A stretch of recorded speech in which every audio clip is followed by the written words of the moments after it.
Dixon Boulevard in Shelby. At All Carry Insurance on West Dixon Boulevard in Shelby. At Shelby Hardware, South Lafayette Street in Shelby. At Deja Vu Consignments, downtown Cherryville. At Pro Wellness Family Chiropractic on Clark Drive in Lincoln. At the Chop Shop Dog Salon on East King Street in Kings Mountain. At Holly's Flowers on East Morgan Street in Shelby. At Victoria Cole Gifts and Collectibles in downtown Cherryville. And at Arnold's Jewelry and Gift Gallery, South Washington Street in Shelby. The drawing will be held Friday, June 13th. Be sure to get your dad registered in the KTC Broadcasting Father's Day Contest. They have worn our nation's cloth under the red, white, and blue and paid the ultimate sacrifice to ensure freedom. Start your engine! Once again, it is the Coca-Cola 600 right here in Charlotte. William Byron, Christopher Bell, neither one wanting to give an inch. We've got a new leader in the Coca-Cola 600. It's NASCAR's most challenging event, the Coca-Cola 600, Sunday, May 25th at 5 o'clock. On Carolina Country WCSL, 92.9 FM, 1590 AM, online at ktcbroadcasting.com. Every weekend right here. Start your engine! Welcome to Kyle Petty's Back Then Again Country Countdown alongside the NASCAR legend. We're Charlie and Debbie. Yeah, I think a lot of people thought they were going to lose their girls to Carl Edwards. Have you ever seen Carl Edwards? When he first came around, I didn't know he had a shirt because he never seemed to have one on. He can't even play the hook. It's Kyle Petty's Back Then Again Country Countdown with Charlie and Debbie. Friday afternoons at 3 p.m. on Carolina Country WCSL, online at ktcbroadcasting.com. It's Employee Pricing Plus at Marburger Chrysler Dodge Jeep Ram in Shelby, putting the power in your hands. Now you can receive employee pricing on select new 2024 or new 2025 Dodge models, or choose available attractive offers. Contact dealer for details. Check out the Dodge Performance Vehicles Employee Pricing Plus at Marburger Chrysler Dodge Jeep Ram, 1310 East Dixon Boulevard in Shelby. For your next round of golf, head to the mountain. Crowder's Mountain, that is. Now, the Crowder's Mountain Golf Course has the best golf prices around. Play and ride 18 holes Monday through Friday for just $20. Good for regular and senior players. Play and ride 18 on the weekends till noon for just $30. And after 12, just $25. For your tee time, call 704-739-7681. The Crowder's Mountain Golf Course, Lincoln Academy Road, Kings Mountain, right off Highway 74 bypass. Hey folks, this is Milton Baker from Memory Lane Antiques and Finds in downtown Krause beside the post office. We're your down-home antique store and more. While there, check out all the antiques and more. Memory Lane has Pepsi, Coke, and other thermometers, clocks too, Hoosier-type cabinets, pie safes, kerosene lamps, antique hanging scales, and a Western table with cowboy and Native American-related items. We're on Old Highway 150 beside the Krause Post Office. Call 704-473-2794. Memory Lane, your down-home antique store and more. Down home, where they know you by name and treat you like family.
special teams go punt the ball and it's gone.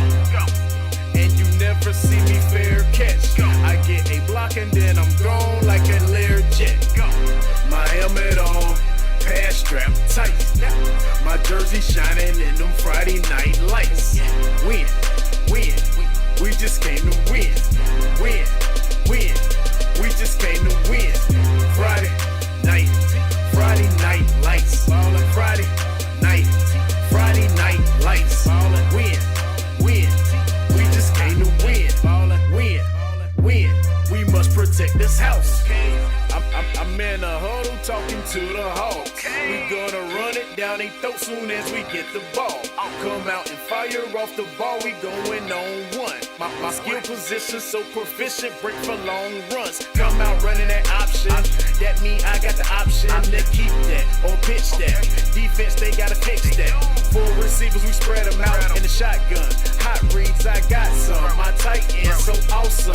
Touchdowns, I toss some. We score 6, scoreboard, that score 6. Respect the ball, we protect the ball. We don't. And good morning. Welcome to Saturday Morning Sports Talk. Joxx, Kevin Hastings, and Chip Carter, Tom Cinefani, Terry Reinhardt in the building today. And we are talking a little bit about all kinds of sports. I think I'm going to check and see if I got them on the mic. Do I hear you guys? I hear you. We hear you. You hear us okay? All right, I hear Chip. Yeah. Check. Can you hear me? I hear Terry. Do I don't you know hear about me? Tom. What about Tom? Okay, there we go. Not much of Tom, Chip. That'll work. Cut him His off. sounds not. Yeah. Yeah, that'll work. That works perfectly. Everything's working fine, according to Terry. Yeah, I don't pick up Tom, but there might be a mixed wire for a second, but I'm gonna let Chip handle that, and I'll come in there and see what I can do. Go ahead, all right. Chip. Well, good morning, everybody. Again, once again, welcome to Shock Jock Saturday Morning Sports Talk. Kevin Hastings, Chip Carter, Terry Reinhardt, Tom Cinefani, maybe Tom Cinefani this morning. Hey, this is a great day so far. Terry's been having a little too much fun with this, real quick. But appreciate everybody tuning in this morning. You can check us online as well. I believe Kevin's going to try to have us on Rumble. That's what we've been the past few weeks. And then also, of course, you can listen to us on the radio. You can listen back to us if you want to check us in later in the week. We will post these up on YouTube, as always. So appreciate everybody tuning in. We'll be happy to check in on all the latest sports going on. I'm sure we got a lot to talk about today. We'll get to NBA playoffs later in the show. We'll also talk about, wrap up the PGA Championship, talk about MLB, any football news going on. And, of course, we generally start with NASCAR. A lot of times we have a local NASCAR show that leads into to our show. So just taking a look. Terry, give us the update. Where were we last week with NASCAR? Do we know? Well, when Kyle Busch is not doing good, it just takes the luster out of it, doesn't it? It takes everything out of it to me. Yeah. Tom, we got you over there yet? I don't know. Can you hear me? Kinda, sorta. Yeah, it's just hard to hear. I wonder if there's a shortness. Yeah, I heard it crack a little bit there. I've been silenced. I've been silent. Well, you broke your mic. Can you hear me now?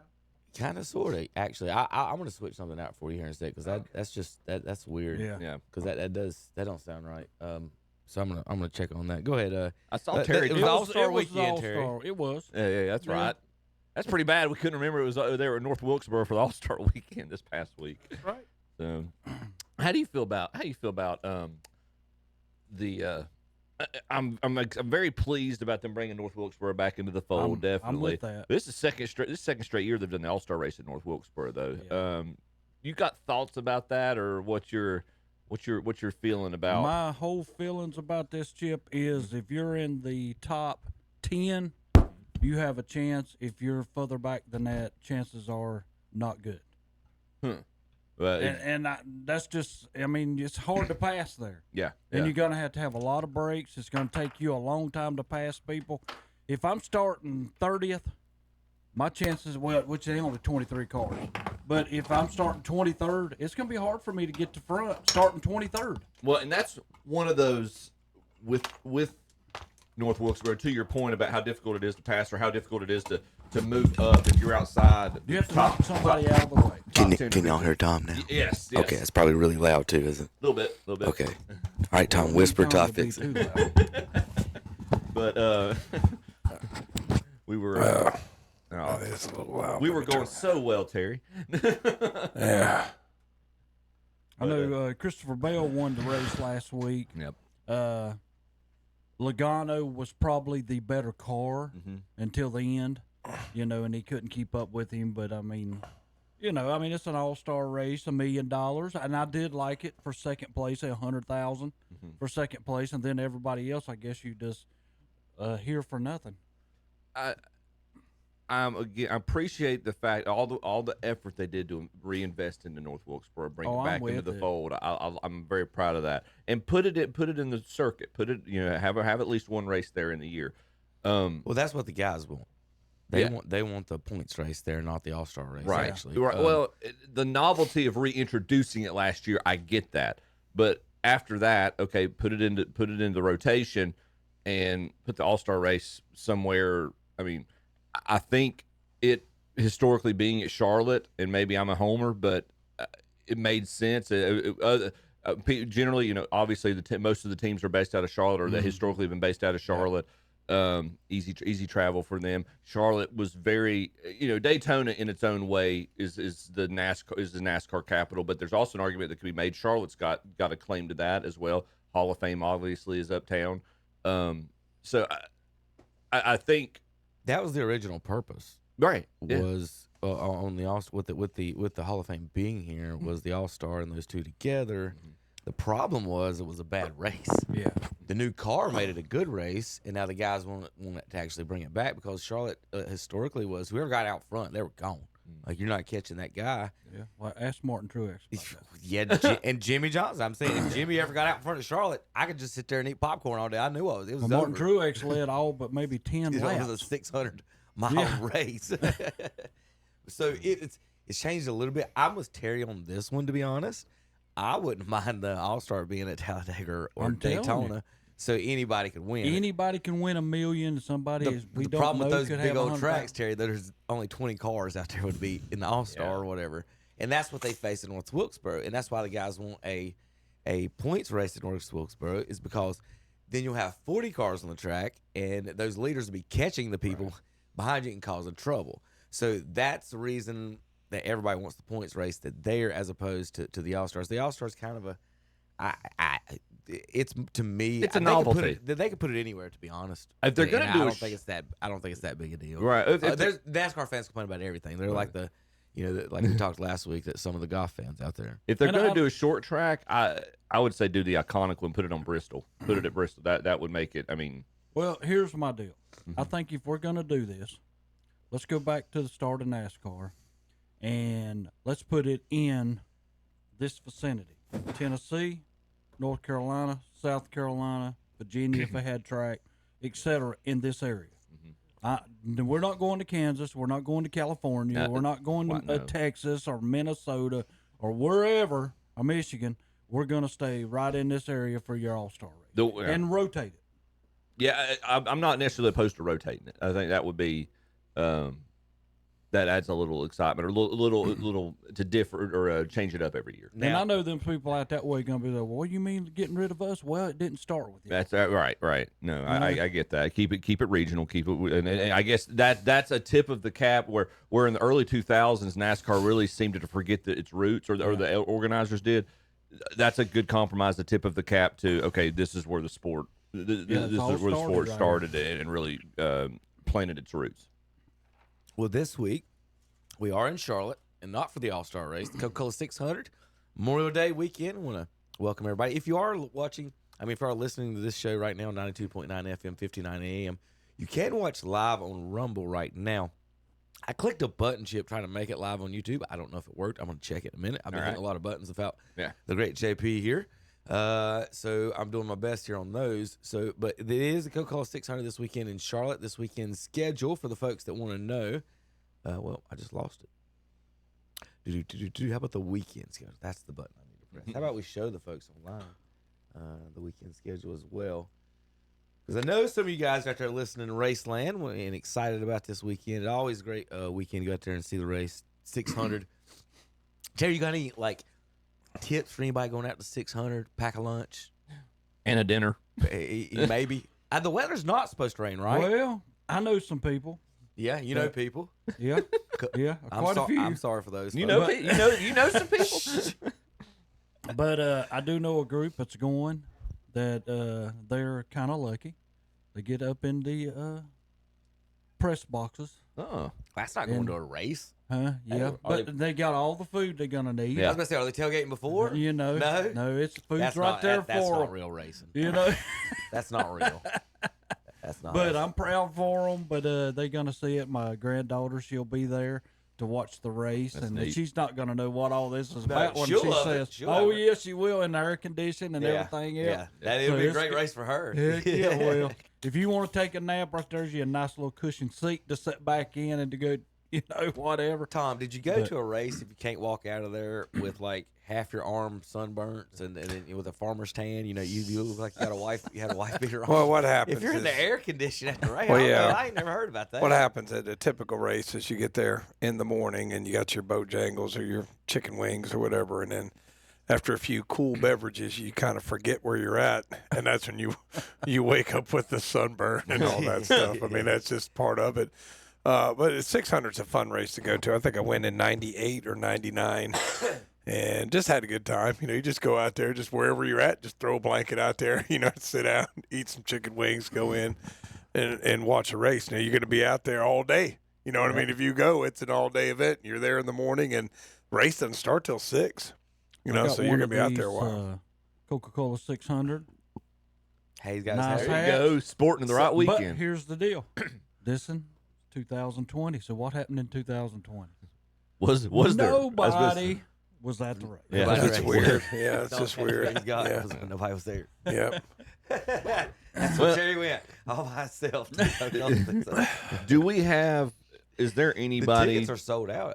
Yeah, it's it's sold out for third we didn't even straight get year. any. Wow. We didn't even Yeah, get any. for third this. straight year it's been sold out. Are we? Is there anybody trying to do the marathon? Trying to do Indy and One guy is. Who's doing it this year? I can't remember. I just saw it. Larson. Kyle Larson yeah. is. He's favored to win right now. Now- He's favored. How many people Now wait a does minute. Wait a minute. Wait a minute. NASCAR? Technically, Jimmy Johnson is doing it this year. Okay. He is driving the pace car Oh. at Indy Oh. to start the race, and then he's coming down to Charlotte to run the race. You got to run He's 500. running the 600. You got to run 500 No, miles. now wait a minute. Wait a minute. I'm gonna go He's run on the 4 track. laps. He's on the track I'm gonna go 4 while the laps. flags are and the cars are running. That counts. If Kyle Larson goes out there and wrecks on lap 1, does it count, Terry? No. I'm not You Terry. have to finish it. He's in it. He's gonna get money.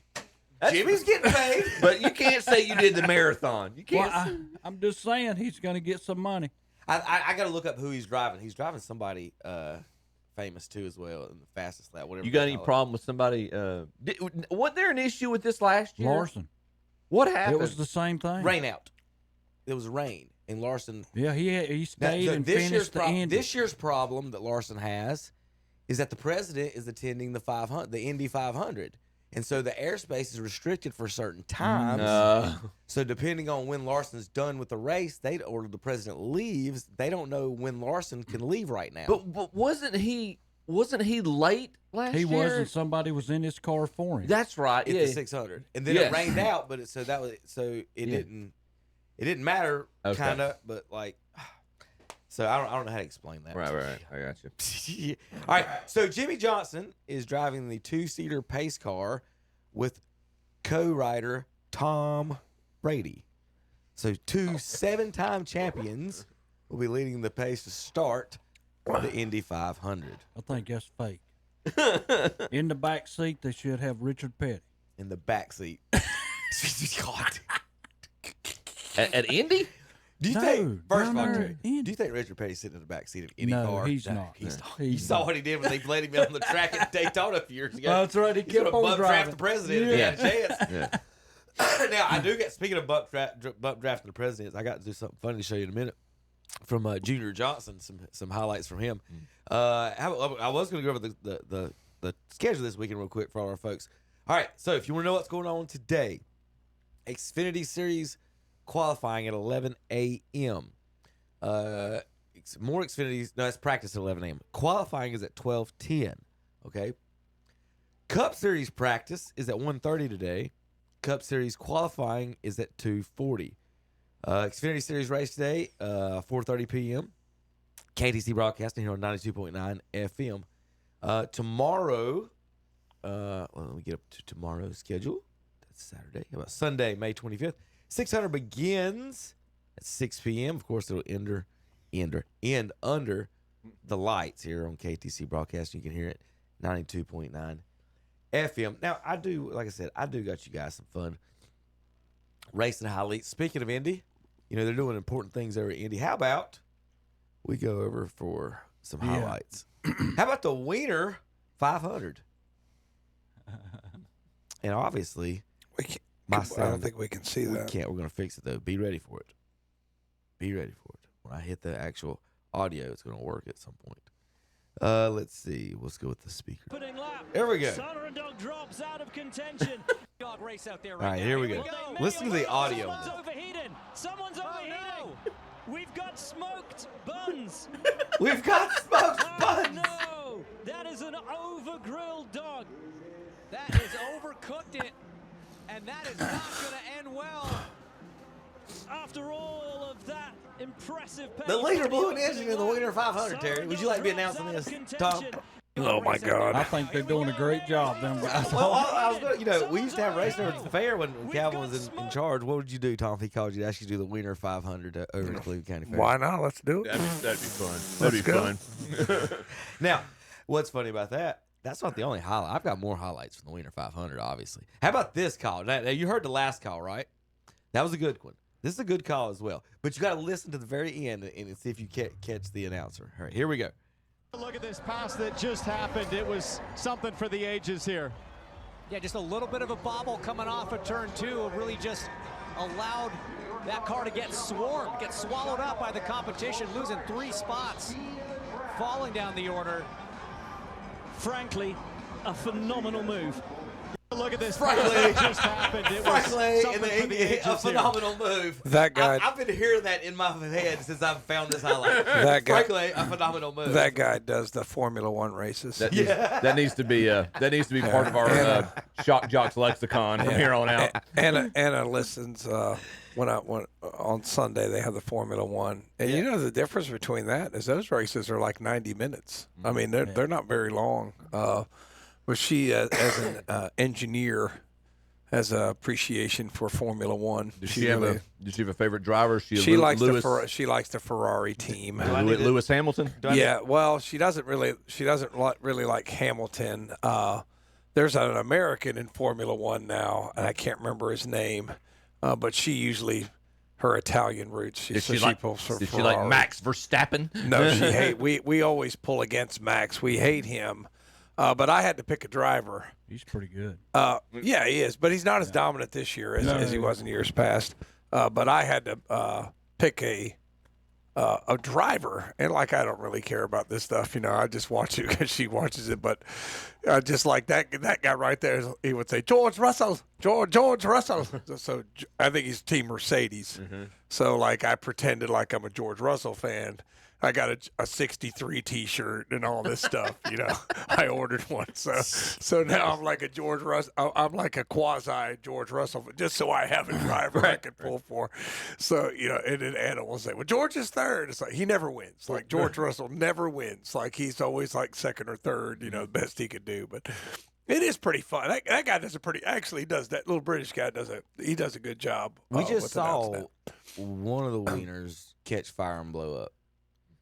Now, this is the highlight of the winners. Now, Tom, your daughter being an engineer, here's something she can. They need an engineer because one of the winners just blew up. She might need help. So here we go. Here's the winners. It takes 2. Let's go!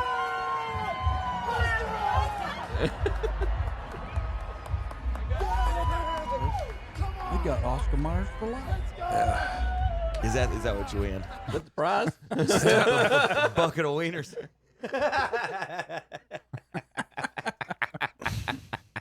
Okay. Listen, the Indy 500 did this. I didn't do it, Tom. I'm just calling it like I see it. Okay. We're good.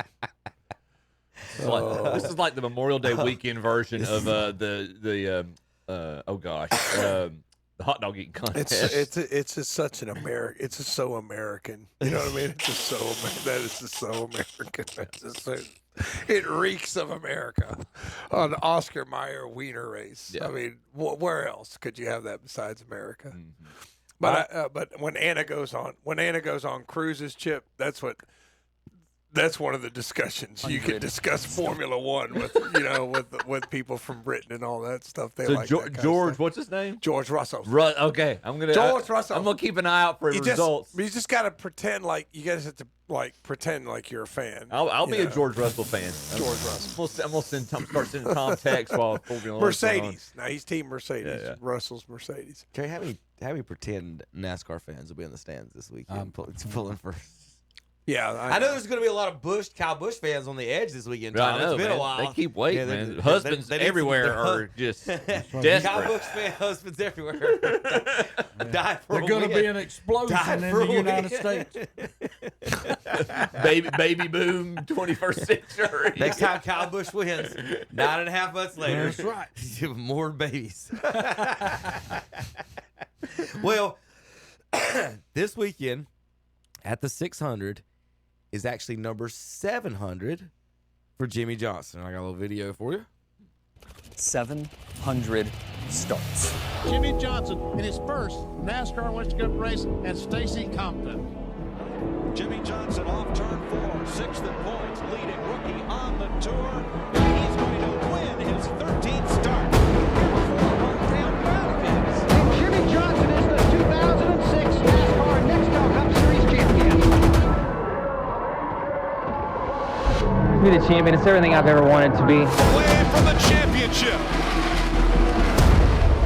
Jimmy Johnson through 3 and 4. Make room. Richard Petty and Dale Earnhardt. There's another 7-time champ.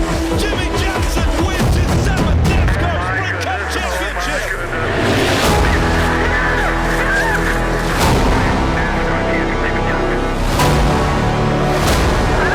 Steve mentioned it. We may never see anything like this in our lifetimes again.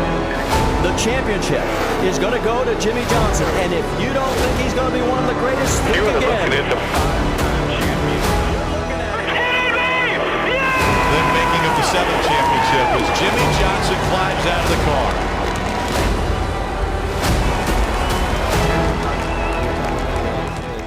About in Charlotte, there was a time, like I said, that made you like, it was done. You go to the race and just watch it, and and you know, as a Kyle Busch fan, when he's hot or he's got a good car, it's fun watching your driver just hawk down the guys in front of you. And that's part of the fun of going to those races. And when going to Charlotte, like I said, that was one of his tracks to where, man, I know if he qualifies top 10, we're gonna have a show today, at least as long as he don't wreck. But then you go this weekend, and like you know, Kyle and Jimmy, and like, do they even have a chance this weekend at this track? I know 600 miles gives them a chance because there's going to have some people's going to fall out. But with the cars, you know how NASCAR is. If you're not one of the top so many teams, these 1.5 non-restrictor plate races or the short track series don't tend to lead towards these guys winning these types of races. My deal with this race is I'm looking at Kyle Busch 7th to 10th. Right. That's what I think he's going to be. If Jimmy has a great day, that's why I feel the same way. If he's got to have a great day, and that's he might. But when I go back to them guys, man, I always think you go from the King to the Intimidator to the Mr. Nice Guy. That's how I put them in order. I mean, you know, because Jimmy Johnson did everything not to make everybody mad at him. Two thoughts, and Kevin's touched on the first one before. He's a walking legend now, and you've got to get. And I was not a Jimmy Johnson fan when he was a driver, but you've got to give him his due. He has matched what your two icons of the sport that built NASCAR into what it was. He's matched them, and they basically he's got more wins than Senior. And they don't. There's like a lack of recognition for that. He's still around the garage and everything, but it's like Fox and NBC and NASCAR should be leaning into that the same as they do Richard Petty. And how many wins did Jeff Gordon end up with? Where was he? He's third at 93. Okay. And that's the thing that everybody forgets, Terry, and that's the thing everybody People forgets. forget, Right. If it's not for Jimmy was racing, Jeff Gordon was the car owner. Like that was his car. Yeah. So if Gordon was going to give him like better stuff, like to be, you know what I mean? Like, You got to go out there and beat. Well, me. go beat me with my stuff. Well, the first part of it was Hendrick, though. The first part Right. he was with Hendrick. Right. And so, like, at that time, Gordon had 4 championships, and everybody forgets that was the one, and that was my grandma's thing, was that she was pulling for Jeff Gordon because he was beating Dale Earnhardt. The only thing that I ever hated about NASCAR, and I'll always hate this, was Dale Earnhardt wanting his 2 guys, Michael and Dale Jr., to finish ahead of him, and he's going to hold everybody off. To me, every time I think about that, if Dale Earnhardt Jr. Sr. would have wanted that race, he could have won that race. And he'd probably still be here Yes. today. That's the stuff that bothers me. The irony, my dad and I talked about it for months, Terry. He never did that. No. When he went out there, he was went, going to the front. he was the walking epitome. If Yeah. you're not first, you're last. He was. They make fun of the guy defending everybody behind. Yeah, he was the sheriff. He was the sheriff on the track. Everybody marched to his tune, and nobody. If he didn't want you in front of him, you weren't going to be in front. He was going to quote unquote rub you a little bit. The one race where he thought, and now granted, it was his cars. The one race that he thought about, I'm not going to try to win this. I'm going to try to. I want my team to win this. Ended up the one time he sacrificed for himself. He paid the ultimate. He paid the ultimate sacrifice. Sure did. Now we all love NASCAR and conspiracy theories, and I have no proof of this, but I'm just curious what your thoughts are. When Jimmy Johnson wins championship number 7, how much do you think the France family had a sit-down conversation with him? Like, Jimmy, we'll take care of you. We can't have you win an 8th championship. I don't know if they talked about it, but it happened. That's 100%. I don't know if they talked about it, but it dang sure happened. Yeah, we can't have you pass. I don't know how it was discussed. Or I whatever. would not be shocked at all if that was the case. They don't have that. There's no, for NASCAR, there's no motivation in hoping that Jimmy or anyone else breaks 7. Absolutely. Yeah, I agree. None. Because their whole thing is based on Richard was 7 and 200. Dale was the next generation's hero. He got 7, and then Jimmy does. He got, like I said, and they didn't change the points every year. They either changed the points of the car about every year he was winning those championships. Something changed, and they did their best. We got to stop it. But like you said, at that point, 2016, that's 9 years ago. Yeah. Or 10 years ago almost. It was when his last championship was. And it don't feel like it.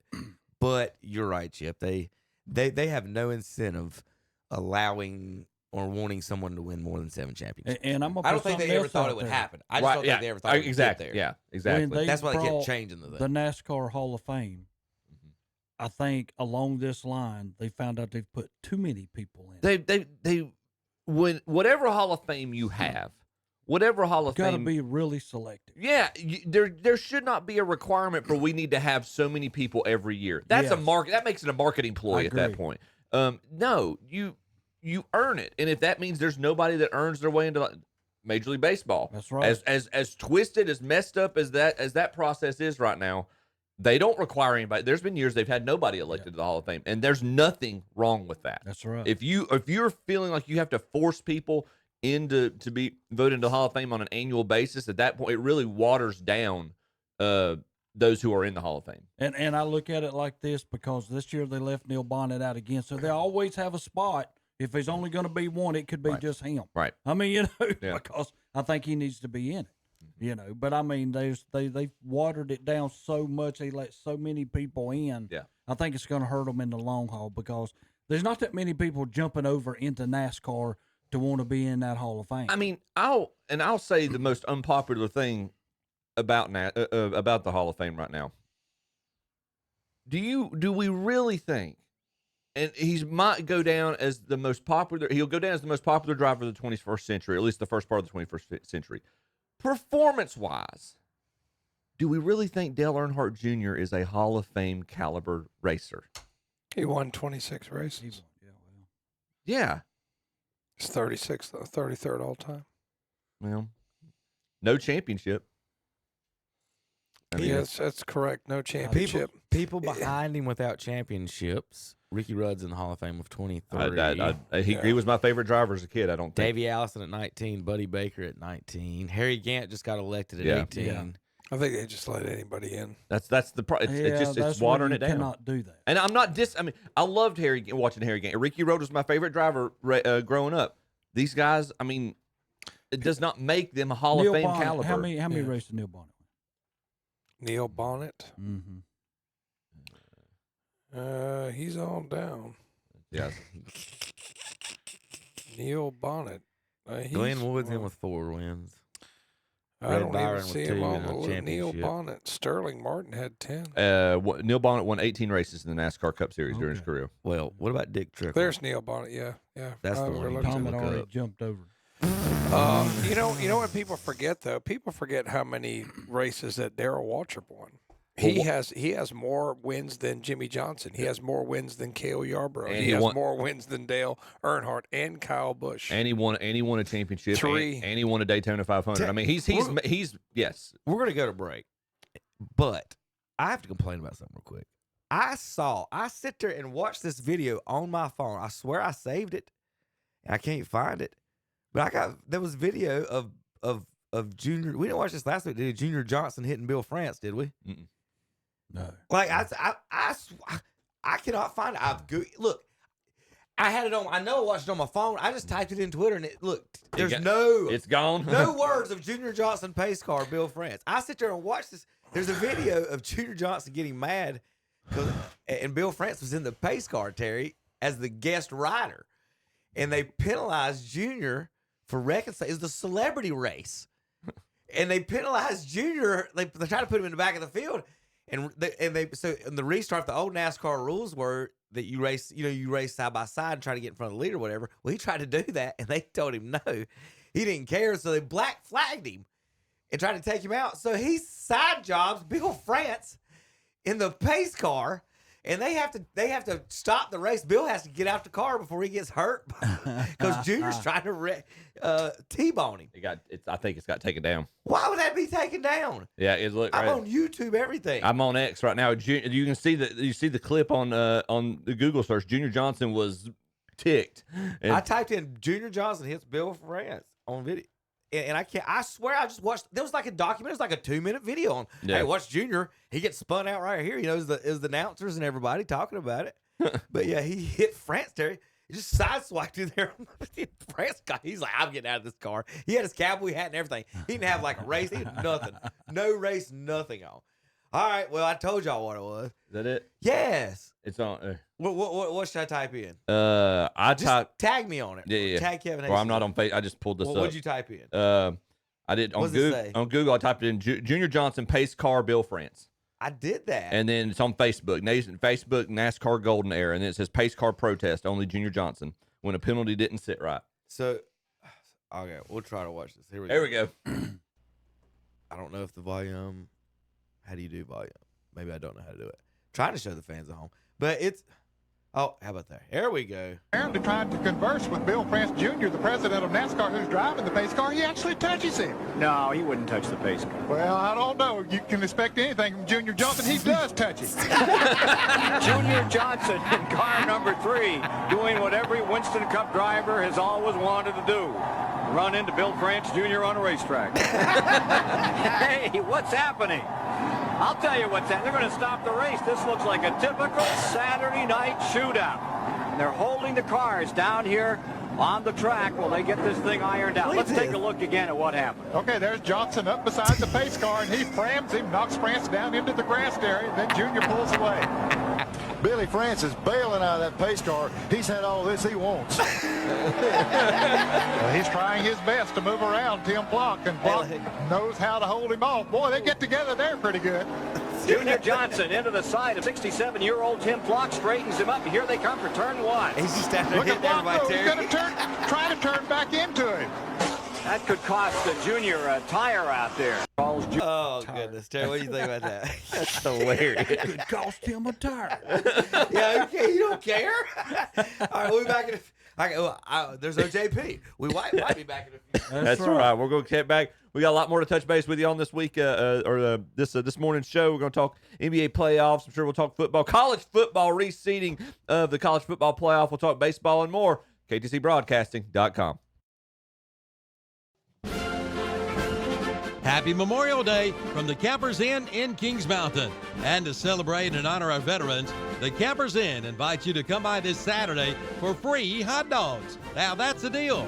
And this week, if a veteran purchases a camper, they'll receive a free gift to help with your camping experience. That's this Saturday, May 24th, free hot dogs at the Campers Inn, 615 Broadview Drive off Highway 161 South at I-85 in Kings Mountain. Closed Monday, Memorial Day. Again, happy Memorial Day from the Campers Inn in Kings Mountain.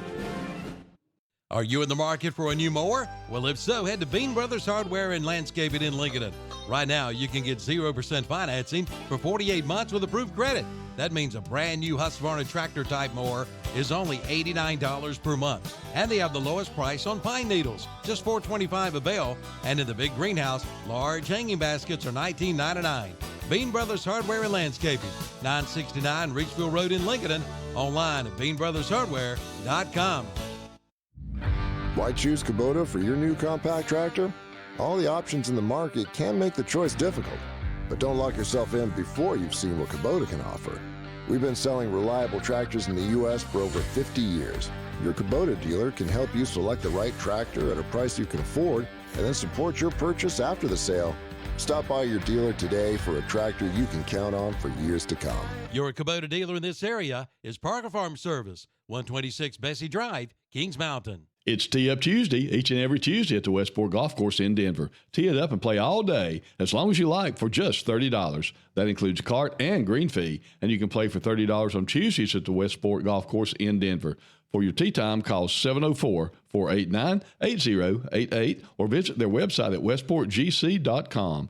Enjoy a great golf experience at the Westport Golf Course, 7494 Golf Course Road, South in Denver. For over 60 years, Honda Motorcycles of Shelby has been serving this area, and they continue to do so today. Right now, you'll find a good inventory of dirt bikes, plus 150 and up to 450 models of on- and off-road bikes. See the new 2024 Honda Rebel, along with 4x4 ATVs and side-by-sides, including the Pioneer and the Talon, plus Gold Wings and Trikes. And don't forget about their parts and service department. That's Honda Motorcycles of Shelby, 4402 East Dixon Boulevard in Shelby. Online at HondaMotorcyclesofShelby.com. It's time to go fishing, and the place to start is the Great Outdoors in Cherryville. Just arrived the Wiley Marshall Mr. Crappy Rods for $89.99. Also just in, the new Penn Surf Rods. Also Catch the Fever Hellcat Rods and Catch the Fever Striper Rods. And Cash and Rods too. And they still have Fluger Rod and Reel combos for $59. Tell them you've gone fishing with the help of the Great Outdoors, Highway 150 East in Cherryville. Gone fishing. Waste some time. Gone fishing.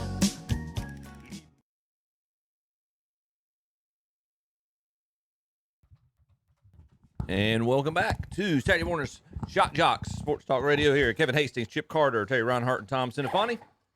Appreciate you tuning in this morning. Looking forward to, not sure where we're going to go to next. Now I sound like JP. NBA playoff. We're going to talk. That's why I'm bringing my Hornet shirt out. We're going to talk sports. What? That's I think we're going to talk about. He might be listening. We Tom. miss you, JP. He might be watching, Tom. My bets would be no. He doesn't watch when he's here, Kevin. That's a fair point. 100%. He doesn't. I mean, half the time we have to tell him to be quiet. Your mic's on and you're on the phone, or he's playing a game or something. Turn that lightsaber sound. Your phone's effect making off. lightsaber sounds. Or that Darth Vader sound. Look at Bless his hey, heart. look at that. Look at my shirt. Turn my shirt black. Look at that. Is it green? Because my shirt's a green screen. I bet I've got the my shirt's. yeah, I've got the something on. That's home. stylish. Wherever Look at that. One of these has a. I'm giving Got a little stripe on. I'm the giving the shirt. weather forecast now. Oh, which one is that? Yeah, I see it. Chip lost his. That's pretty neat. I had to turn that off. You don't like my PGA Championship shirt? Is this a protest? No, we're gonna turn that off. Boycotting that. turn Chip's chroma key off. There we go. How about that one? There's Chip. That was really glow in the dark. He was. I did was radioactive for a second. I did take Indiana to come back at 2-1 in that game, and that one shot that went boop and then went way up and then went through. Wow! And it was like it should have ended the game. Like his toe was on the line. I was like, what did I just watch? And it got so quiet in New York. I mean, and he did the Reggie Miller choke. He did. Yeah. He did said the the greatest thing was Reggie Miller was in the house. Right. Yeah. But I was thinking that's going to come back and bite you because that was a 2, not a 3. So I'm thinking the whole time they're gonna come back to him, and they won. I mean, it was a good overtime too. I mean, I rarely sit there and watch the whole thing because there's so many fouls. I can't stand it. You know what I mean? It's so hard to get through. But they're not calling as many fouls in the playoffs as they have in the regular season. Except when Shea Alexander has the ball. Yeah, I know. They're always and that is starting to aggravate me. They're up 2-0 on the Timberwolves, and I'm not blaming that, but the way he plays is just getting ridiculous at some point. And they're like, well, Kobe and Michael used to do that, and that's not what they didn't flop. They would draw the fouls, but they didn't flop like a little girl. That's the thing. Like if you're gonna flop, like if you're gonna get fouled and you want to draw fouls, that's basketball. But the flopping every time you get touched and throwing your hands up and acting like I'm my Twitter's down right now. I've got a bunch of things to show you of him and his little faces that he makes when he gets touched. And there was one foul he didn't even get the very first play of the series. And I thought the Timberwolves were going to wipe the floor with him when it happened. Gilchrist took it to the hole. Nobody touched him. He throws the ball up in the air, falls down on the ground, and Anthony Edwards just throws the ball at him. He's like, no, we ain't doing that. And they called a tech immediately. And I was sitting there thinking, I don't blame Anthony one bit because I'd have done the same thing. But two, them refs can't call a tech on him that early in the game like that in the series. Because, Terry, the rest of the game, if he gets in one argument, tech, now you're stars out the game. Yeah. Like, come on. Like, he didn't like crow hop and hit him in the back of the head with the ball. Like, he just casually tossed it back to him. Because everybody in the building know that was a bull crap flop is what they do. Yeah. Everybody knew it. That would happen to any Y, any street, any basketball practice in the world. When he did what he did and didn't get touched, and Anthony just tossed it back to him like, man, look at this idiot. And now they're up 2-0, and they're like, okay, well, he shoots this many free throws. That ain't how many they won. That's not the deal. Terry, if you can't touch the point guard, and he gets fouled every time he touches, does that not completely change? It changes how you have to guard him. It is. Yeah. It does, is it not? Yeah. Who have y'all got winning that one? I had Minnesota. Yeah, I don't know. and you know sometimes I sit back He's the because best player I've on the seen floor. A few things that Anthony Edwards has said that, you know, and I guess on the back end of it, he's a great player. I'm never going to take nothing from him. He's one of the best in the NBA. But he also come out one time and said, back in the old days, there wasn't but one skilled player that played then, and that was Michael Jordan. You know, well, right off the bat, when he said that, Magic Johnson gets on there and says, I want to tell you something. We're talking about a guy who's never won a championship. We're talking about a guy who's never won anything in college.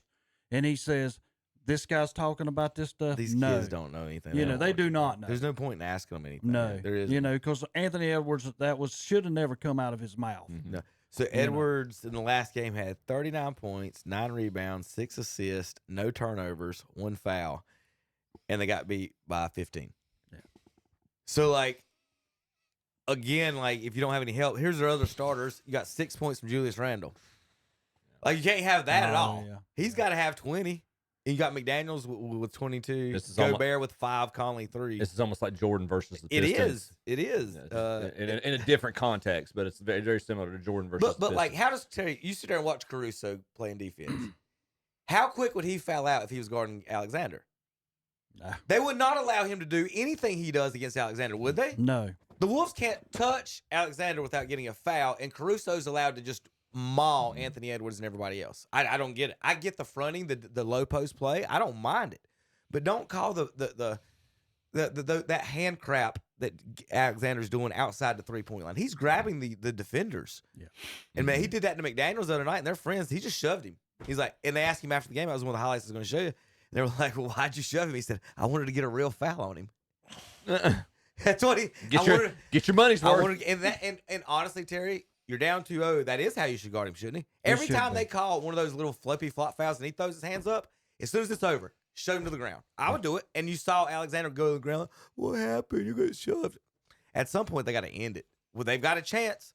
They can either let it go and get beaten in the series, or they can toughen up and just start fouling the crap out of him. If you're going to foul him hard. If the ref's going to call it, foul him hard.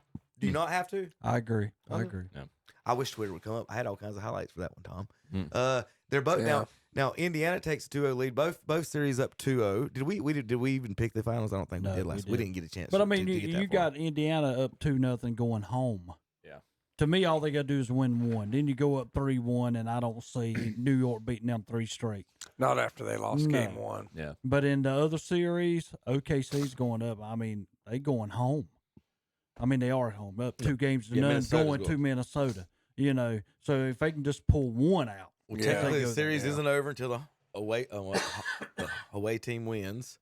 So we'll see if Minnesota can keep up with that. This is aggravating me. So Twitter, get your stuff together. At all the times when it'll work 7 days a week for about 10:15 this morning. It'll probably pull up. You need to give Elon a call and ask him what's going on over there. Well, he's a little bit more busy than We need Doge to take a look at his Twitter, his X, to see why it's not efficient. I know, man. He's catching rockets. He's catching rockets. He's more worried about that than my Twitter feed right now. I'm pretty sure.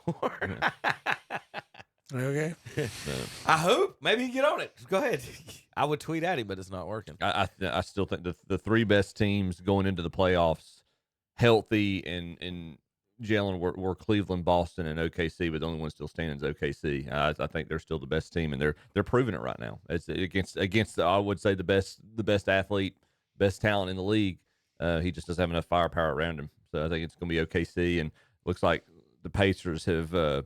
Like you said, Terry, they've set New York up for failure at this point. They closed out the game. Can we give some props? And now Siakam obviously went otherworldly. We were talking about it during the break. I don't know if we forget, but we sure don't acknowledge just how blame good he is as a player. And then also Tyrese Halliburton is. He's like the human dagger, man. He's just in this series, the series before, he is just he's making baskets at crunch time. He's taking Big Shot Rob's place as the guy you want taking that shot at the end of the game. The good news for Charlotte fans, Tom, is that we drafted LaMelo ahead of Halliburton, but so at least we get to sell extra hot dogs during the regular season. Oh, gracious. Yeah, Go Hornets. solid pick. Go Hornets. Good solid pick. Maybe we could trade him to Indiana for Halliburton. Good pick. Or maybe we could. I'd feel a lot better. Trade for anything. I'd feel a lot better if we could. If we had just had the chance to get one of the best players in the league. If we could have drafted, I don't know, maybe Charlotte could have drafted maybe SGA. Maybe they could have drafted SGA, and we could have tried to build around him. Oh wait, we did, didn't we? Oklahoma City has had 3 MVPs. And only one of them, 3. There's all 3 still in the league, and one of them is there. Hornets can't get a number 1 pick. We can't get a franchise player in 30 years. They've had 3 MVPs. They just started their franchise, and basically, they moved from Seattle, but and they messed up. How do you mess up? And that's the thing about NBA. LeBron, this is how bad he messed up the NBA. What if Westbrook, Harden, and KD just stayed together? That's all they had to do. Yeah. That's all you had to do. They were there. They drafted 3 great players, and they jumped around the league. But you're talking about KD's the only one with a ring, and you're the probably other 2 don't. Talking about the 3 biggest, moody, I dare say, prima donna personalities, and they just couldn't. They couldn't coexist. Westbrook and Harden being both ball dominant killed it. And then the thing about Durant, and even now, Terry, he don't call for a shot. He don't go, every time give me the ball. He works the offense. When he gets it, he shoot it, obviously, but he's not demanding the ball. He'll go to the game. He'll have 17 shots. You're like, why is Kevin Durant shooting 17 shots and the point guard's got 25? Yeah. And he's always been that way. And so those 2 hogging the ball, I remember watching that series and watching Harden come off the bench. And every time he come off the bench, he would start his crap, and Durant would never touch the ball.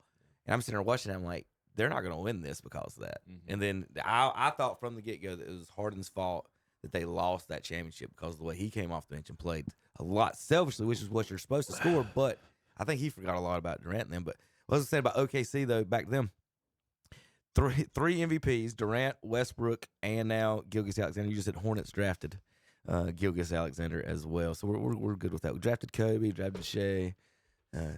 We trade the ones we actually draft, Terry, which is what's weird. Yeah. Oh yeah. All right. Do y'all have either the Knicks or the Wolves with any chances of coming back now on this one? Tom? Well, honestly, Kevin, I've paid more attention to the Indiana Knicks series, but it's kind of like what happened to Cleveland in Game 1, and Cleveland just never recovered. Mm-hmm. And I don't see the Knicks recovering from it's the same thing. Is a game at home you should have won and you lost, and then you turn around and get beaten Game 2. It seemed like Game 2 is the one Cleveland let get away from. They lost Game 1 at home, and then they let Game 2 get away from. You lost 2 at home. Yeah. You ain't coming back from that, dude. I'm just telling you, man, you're not coming back from losing the first 2 at home. In Minnesota, I'm like you, Kevin. I really like Anthony Edwards, but what do they have to go with him right now? Gobert, you say, had 5 points? Is that what he had? Yeah. No, Julius Randle had 6. Come on, Rudy. Come on. I mean, it's like there's no way he can do. He can't beat Oklahoma City by himself. So I think it's going to be Indiana, Oklahoma City, which is good for the league. 2 small market teams. Between the 4 teams, the last championship was 30-some years ago by the Knicks. Between the 4 teams left. Wow. Yeah, it's like I said. I like the NBA this year. I mean, even Cleveland. I mean, their season ends in disappointment. But there's a lot of the smaller market teams doing well. You talking about making the championship? No, winning. When's the last time? Yeah, winning. But the league's got to hate this. No Los Angeles, no Boston, Chicago. No major media market is left. Which They're I begging I for the love Knicks it. to win. I love it. Except for the Knicks. I should say except for the Knicks. Begging for the Knicks. But I just it's been longer than that. It was 1973. Well, the Sonics were 77, if that counts. Okay. I think it's 77. I just hope.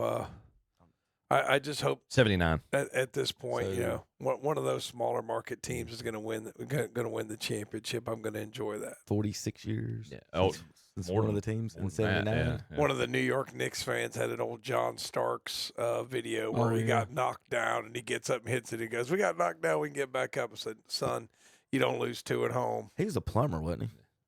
So probably was. John Yeah. Starks. No, that's what the kids say today. Is they're plumbers. Yeah. I mean, they have no. Dominique Wilkins there. He was a. He wasn't an athlete. If he was a fry cook. Why does nobody ever talk about him? By the way, if Dominique Wilkins could jump, he might have been good. Yeah, if that's some athletic ability, he's only like 5th or 6th. He's in the top 10 scoring all time. Yeah. One of the best dunkers ever, and nobody ever says his name. Yeah. Michael silenced his name by winning everything. Correct. Yeah, he really did. It's kind of like playing. It's kind of like playing golf when Tiger Woods played golf. Yes. Yeah. I mean, it's just like one guy was so dominant. You forget about Duvall, Yeah. I mean, Chip, would you have ever heard of Scotty Scheffler or Rory McIlroy if they were playing in 1998? Nope. You wouldn't have. 2000. You just wouldn't have. They were showing the wins thing as far as Tiger in his first 250 starts. Is like Scotty's got like 15, and Scotty has to win like 50 of his next 101 starts to tie Tiger's wins. He was so in his dominant, first 250. Yeah. He was so and that's why dominant. people don't get, like, you'd go play golf on Sunday, you look at the screen on TV at the turn, and every time, Tiger Woods. Yeah. Tiger Woods. If he's in the tournament, he's on the screen in the top 5 or 10. And if he was up on day 4, forget it. He was the best front runner of all time in the final round. Absolutely, especially in majors. And then he ruined his mind. That's what made him so good. He was so mentally tough. Yes. And then his mind just went to, I'm going to hook up with waitresses in the Perkins parking lot. When he made himself I was like, vulnerable. what are you doing? What are you doing? When you made himself vulnerable. What are you doing? But anyway, getting back to basketball, that's what we're really talking about. Correct. Like I said, I'm a small market fan. So whenever a small market wins or is doing well, Let's go ahead. You know, it's kind of funny too. And I'm watching all these New York people cry. It's all they do is cry, man. It's just like you guys dump all this money into your teams and you still suck, and all you do is cry. I'm just so tired of listening to New York City fans cry. So I'm enjoying the Knicks being down too. I hope they get swept, really. It'd be Indiana, Oklahoma City. That'd be two flyover states. In the championship, but I love it. I love it. I think I picked New York to win the series, and I at this point I think I'm gonna be wrong. I don't think they're gonna be able to dig themselves out of this. No, them or Minnesota, either one. Brunson, he cries too, man. It's like every time he gets touched, he's like crying. That's why they traded for him. Jeez. Good fit. He's a good fit for the city. He's always crying, man. Dallas had him and Luka and Porzingis. Oh gosh. Yeah. Yeah. And just making trades when you got people that can score 30 on the game. I just wish the Hornets had one person that could score 30 a game, and Terry, and these teams just trade 2 and 3 away. we want one, not the guy that takes 75 shots to get 30 though. With Lamelo. Okay, I've got some video back. Thank God. All right, let's watch. Elon must have heard you. Let's watch this. All right, so this is McDaniels just shoving him. Yeah, I'm getting a foul here. I had to watch Gil. He goes, what happened? Oh. Terry, shove his butt down every time, right? Right? Come on, man. Get off the floor. That's what he does every play. It's so accurate. Hey, based on what watch this hook right here. This is what he's doing. Watch Gilgeous-Alexander's left hand. So he's grabbing the defender, and they're calling on the defenders. And that's what they're getting mad about. And that's why he pulled off right there. He's asking, hey, you grabbed my elbow. He's like, all right, y'all want to call a foul? Whoop. Here, I'm gonna get my money's worth. I love it. That's what he should be doing. Based on Terry's arguments about the past month, SGA has the right to basically just karate chop him at that point or punch him. Look at this foul call on Edwards. That's perfect defense. Where's the foul? That is such good defense. Yeah. Right there. Oh my God! On his way up. No. Got him on his hand. If that's a foul, right there. Boom. If that's a foul, just turn the game. He lost the ball on that right there. He hit him on the elbow. Terry, and you wonder why all these parents are cussing you at Little League. No, look, that's how come he lost the ball. That's how come he lost the ball. Terry, Watch, he loses the ball. Terry, God right almighty. there, he bumped him on his elbow. Terry, do you know that people listen? That's a foul, Tom. That's a foul. See, he loses the ball. He don't even have it. He loses the ball because he's trying to put it in one hand away because from the he hit him on the elbow right there. Is where he lost the ball. I want you that to bookmark this foul for the next time you show a clip of Draymond. Okay, that please, is a foul. Please. He shouldn't have gotten near him, so he put him in a headlock and DDT'd him. Yeah. Y'all, see, that's where y'all. I'm telling you, man, y'all like 100 miles behind me. I'm not calling that a foul. Here's Brunson doing the same type of stuff. Look at this. Grabs the arm. And Brunson grabs the defender and hits his soul's face. He smacks himself. He smacked himself. Look at this. Yeah, that's a foul. Look, he hit me in the face. That's a tech. That's right. See? This is so. These boys got to stop this. I mean, it's you know what? As a ref, I think it could be hard to see because you automatically think. You automatically think the contact is initiated by the defense, but you see this in soccer too. Yes, because you'll see the offensive player, and this is how idiotic some of these coaches are. Like you'll see the offensive player take the arm and shove or lower the shoulder, and you'll hear somebody say, "How could it be a foul on them? They had the ball." Yeah. That's what people think. Yeah. That's how dumb they are. It's whoever initiates the contact. Correct. It's not that hard to call. And that's what I say. They initiated the call. What? He had the ball. I hate the refs that'll allow a defender to bump a guy. The guy will double dribble or travel, and they'll call the double dribble or travel. And I'm like, what? He didn't travel because he just, like you just said, Terry, you thought he bumped it. You fouled him right there. He didn't lose the ball because he got fouled. That's what happened. This is Gilgeous-Alexander. Is anybody touching him right here? Not that I see. Well, somebody had. He's got 3 people Casper around the him. Ghost is infecting his body right now because he looks like he's losing his soul. Yeah, one of them touched him. This is the play Anthony Edwards threw the ball at him at because he just dove on the ground after this, and he's like, man, whatever. Just silly. I can't deal with it. I think they need to get much more serious about against flopping. The refs got to sit in the room, right, Terry, during the series and go like, "Hey, man, did you not see this?" Like, Well, we they should go back and They'll go to look Minnesota, at what right? they call. Minnesota probably win this next game by what, 25? They better knowing win. the NBA. They better. Well, yeah, you're right about that. All right, Terry. Speaking of Joxx Alexander, you're gonna like this one. Here's the kids today. Chip, you want to read that out loud for our radio fans out there? I'm going to try to say this without puke coming into my mouth here. SGA, definitely a top 15 basketball player ever. Peak for peak. First response. Over who? Let's hear it. Next response. I think he's clearly a better player than Bird. There you go, Terry. That's where we're at. Yeah, that's when people have never seen basketball. Talk to Because I guarantee SGA, if Bird was out there, he'd be like, look, little buddy, come here. This is what I'm going to do to you. Yes. Talk to the people who played against Bird. Talk to Magic. Talk to Worthy. Talk to Kareem. Chip. Those guys weren't any good either. Oh, my gosh. Well, it's no worse than Anthony Edwards coming up and saying what he said. The only player who had any skill back in was Talk Michael to Jordan. Talk to Jordan. And what we said about Dominique earlier, there was a time, it was Bird and Magic was the argument of who was the better player. Mm-hmm. And when Michael come up and he started taking that throne, there was arguments where the Bird people thought that it was Bird and Jordan, and the Magic people thought it was Magic and Jordan. And the kids today and people today have no idea that argument was ever even had. Right. There were people I know people in this town who would argue till their face blew off that Bird was better than Michael. That was before the 6. That was when he had 2 or 3.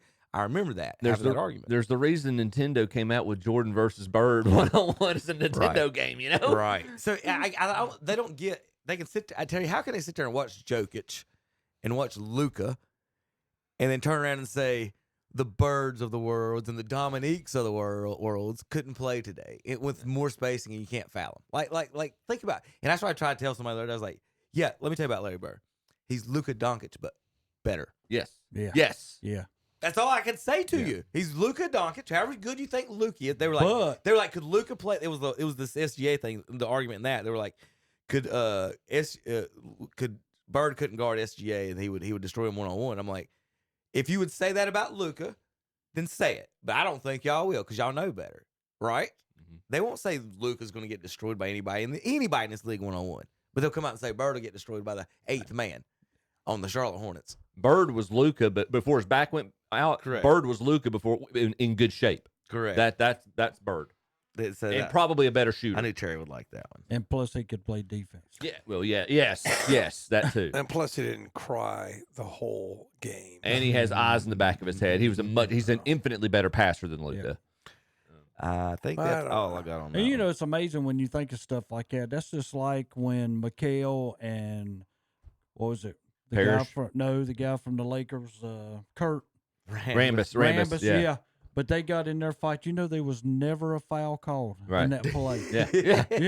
And they went after each other. There was no foul call. Now you do that, Check it back forget in, it. boys. Jordan rules. I mean, the Knicks in the 90s. I mean, against Jordan. But that was all sports. I remember one time George Brett slid into third base and the guy picked up his leg. George Brett takes and clocks him in the face. I can't remember. It was early 80s. So there's a full-on brawl. Yeah. Okay, there's a full-on brawl. Thinking it cleared up. George Brett's still a third base.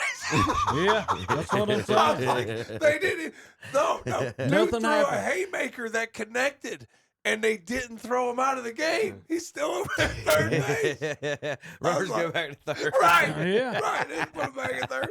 It's like, I need to find that clip because I was just watching some reels one time, and I can't remember what, Brett slid in and, grabbed his leg, but you didn't do that to George Brett. He got up and just clocked it.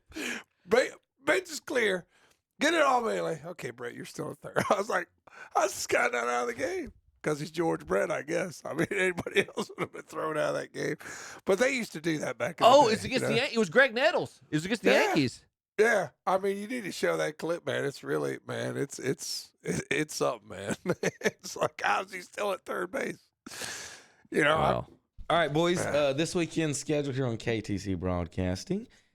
We've got the Braves today against San Diego at 3:55. The BetGM 300 at 4 o'clock on WCSL. That Braves game will be on 101.5 FM for you folks listening. East Rutherford today. We've got the Western Championship Game 3 today at noon. Coverage begins at first pitches at noon. Gates open at 10:30 this morning. If you're going up to that, East Rutherford hosting West Stanley.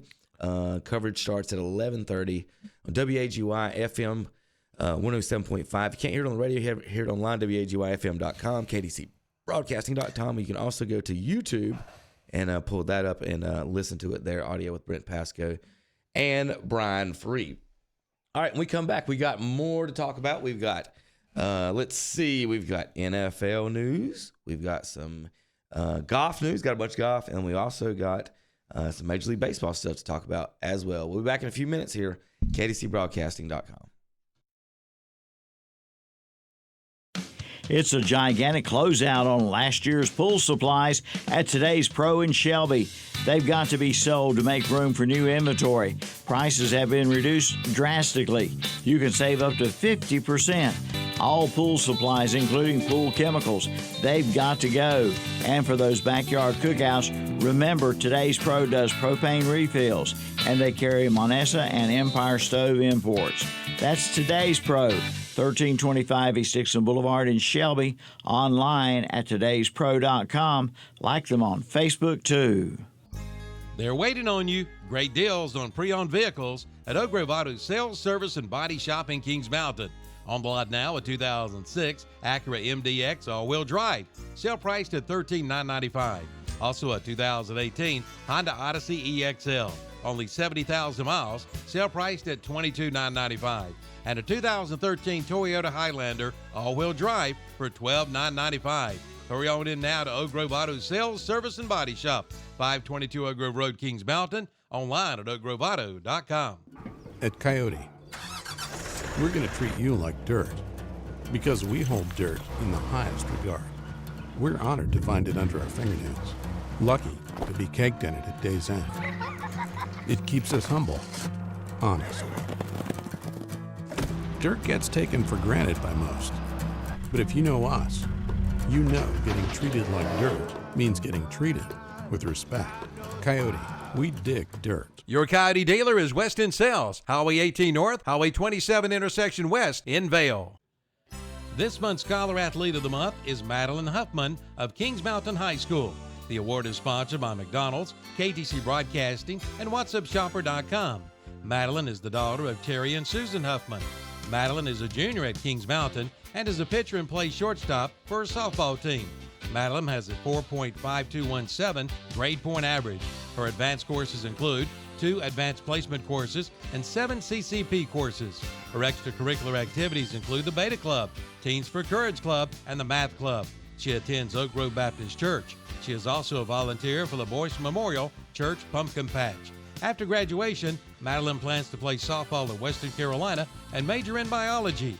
The McDonald's, KTC Broadcasting, What's Up Shopper Student Athlete Award not only recognizes the accomplishments in athletics, but also for overall achievement in the classroom and community.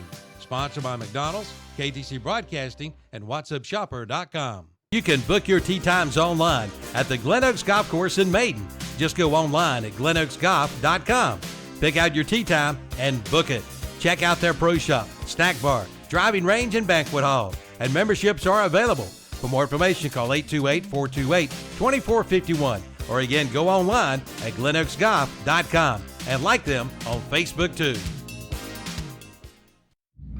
Why choose Kubota for your new compact tractor?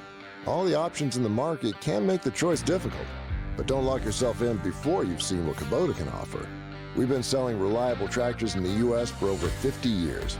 Your Kubota dealer can help you select the right tractor at a price you can afford and then support your purchase after the sale. Stop by your dealer today for a tractor you can count on for years to come. Your Kubota dealer in this area is Parker Farm Service, 126 Bessie Drive, Kings Mountain.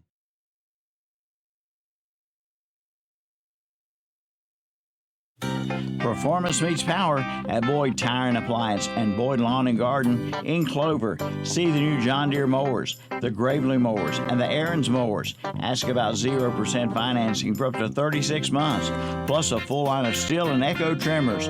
Keep your lawn looking sharp with a stop in at Boyd Tire and Appliance and Boyd Lawn and Garden, located at 110 North Main Street in Clover. Online at BoydTireandAppliance.com. Congratulations to all of our area graduates from everyone at Mooney Insurance Agency in Maiden and in Denver. Hard work yields great results, and we couldn't be more proud of you. Your graduation is a big step for more success to come. And a special graduation salute to Ethan Rhodes, a graduate of NC State University. Congratulations again from everyone at Mooney Insurance Agency, 1205 East Main Street in Maiden, and also at 3674 Highway 16 North in Denver. Online at MooneyInsurance.com. Every day is a good day to head to Whiskey Mill Bar and Grill in Bessemer City and in Gastonia. On Tuesday, it's BLT and chips for $5.99. On Wednesday and Sunday, it's jumbo wings for $1.50 and natural lights $1.50 each. On Thursdays, it's Chick-fil-A sandwiches for just $4. And on Friday and Saturdays, natural lights just $2 each. And check out the great daily lunch specials at your nearest Whiskey Mill Bar and Grill, 201 West East Pennsylvania Avenue in Bessemer City and 199 South New Hope Road, Gastonia. Online at whiskeymill.com, open 7 days a week. Here once again with the head Silverado guy at the undealership, Fred Caldwell Chevrolet in Clover, Martin McKinley, and welcome to Championship Month in the Carolinas. One of the biggest golf championships in the world is happening. One of the biggest racing championships in the world is happening. As the saying goes, legends will be made. And they can join the roster headed by the legendary Fred Caldwell Chevrolet in Clover, always treating their customers like champions. Especially at 48 months, 0% on a brand new 1500 Silverado. As always, reach out directly to Martin. Call or text that number again, 704-534-1014. Have you ever walked away from a car buying experience feeling like you just sunk the winning putt? Have you ever walked away from a car buying experience feeling like the whole thing took about the same time as a pit stop? Then together, let's drive to Fred Caldwell Chevrolet in Clover. Online anytime at fredcaldwellchevy.com, and that number again, 704-534-1014. OAC restrictions apply. See dealer for details. On the road again. Just can't wait to get on the road again. Before you hit the road, head to Zeus Auto Repair and Performance in Lincoln.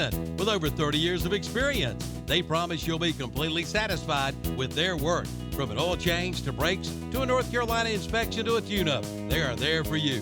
Get on the road again with a stop in at Zeus Auto Repair and Performance, 1122 South Aspen Street in Lincoln. Open 8 to 5 Monday through Friday, 8 to 12 on Saturday. Online at ZeusAutoRepair.com.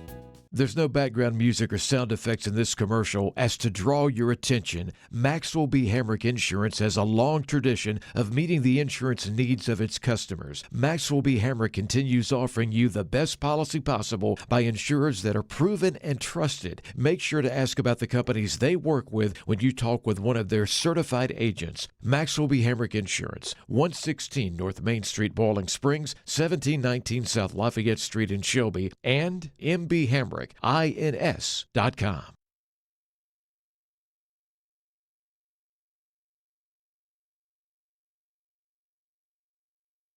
All right, welcome back to Saturday morning Shock Dog Sports Talk. Kevin Hastings along with Chip Carter. No JP today. Terry Reinhardt and Tom Cinefani.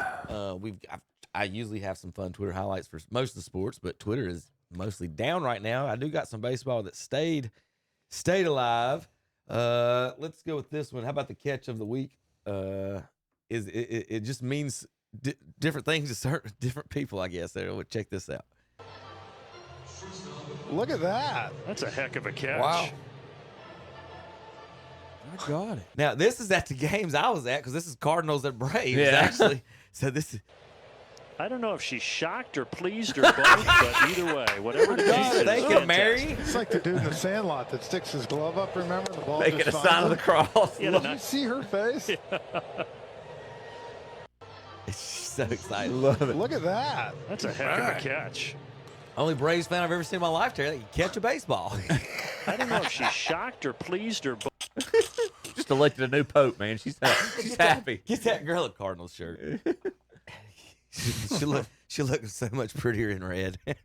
She is Catholic. She needs to be a Cardinal. She needs to be a. There you go. Well, hey, the Cardinals started doing really well once they got elected as the Pope. There you go. Yeah, that's it. How about this one?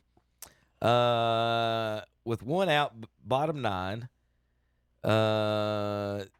Team leads 4-3. Reno's got bases loaded. Guy hits a gapper for a double for the win, but let's see what happens. The 3-2 payoff. Line drive. Base hit right center field. That one's going all the way to the gap. That scores Garcia. Pache ran into a teammate. Pache ran into a teammate around third base. Is that obstruction? Is that obstruction? He ran into a teammate who was out on the field to celebrate. And the ruling is out. He is out because he ran into a teammate. The game is not over, but now trying to score from third is the runner from first, Weber, but it should be a dead ball, or is it? No, they say it's not a dead ball, and now 2 runs have scored, and now the ball game is over. I do not believe. All right, Terry, you ready? You want to be involved in this call? So he ran in, the guy rounded third and runs in, we're right here, watch this, runs into a teammate celebrating. So what's the call, boys? Is that dead? Good question. I think we have. Ran into a teammate around third base. Is that obstruction? Well, that guy's out of the baseline. Guys, are you right? Whoever he's supposed to be, he's out of the baseline. I thought that's the guy that would end up scoring. Right. That's what I was wondering. He ran out to. So he goes out to second. He was the hitter. He was the hitter. Okay. So at least he wasn't the guy that ended up scoring. Terry, is that just too much of a mess for you? Well, not really, because somewhere along the line, me or Tom's going to have to make a call.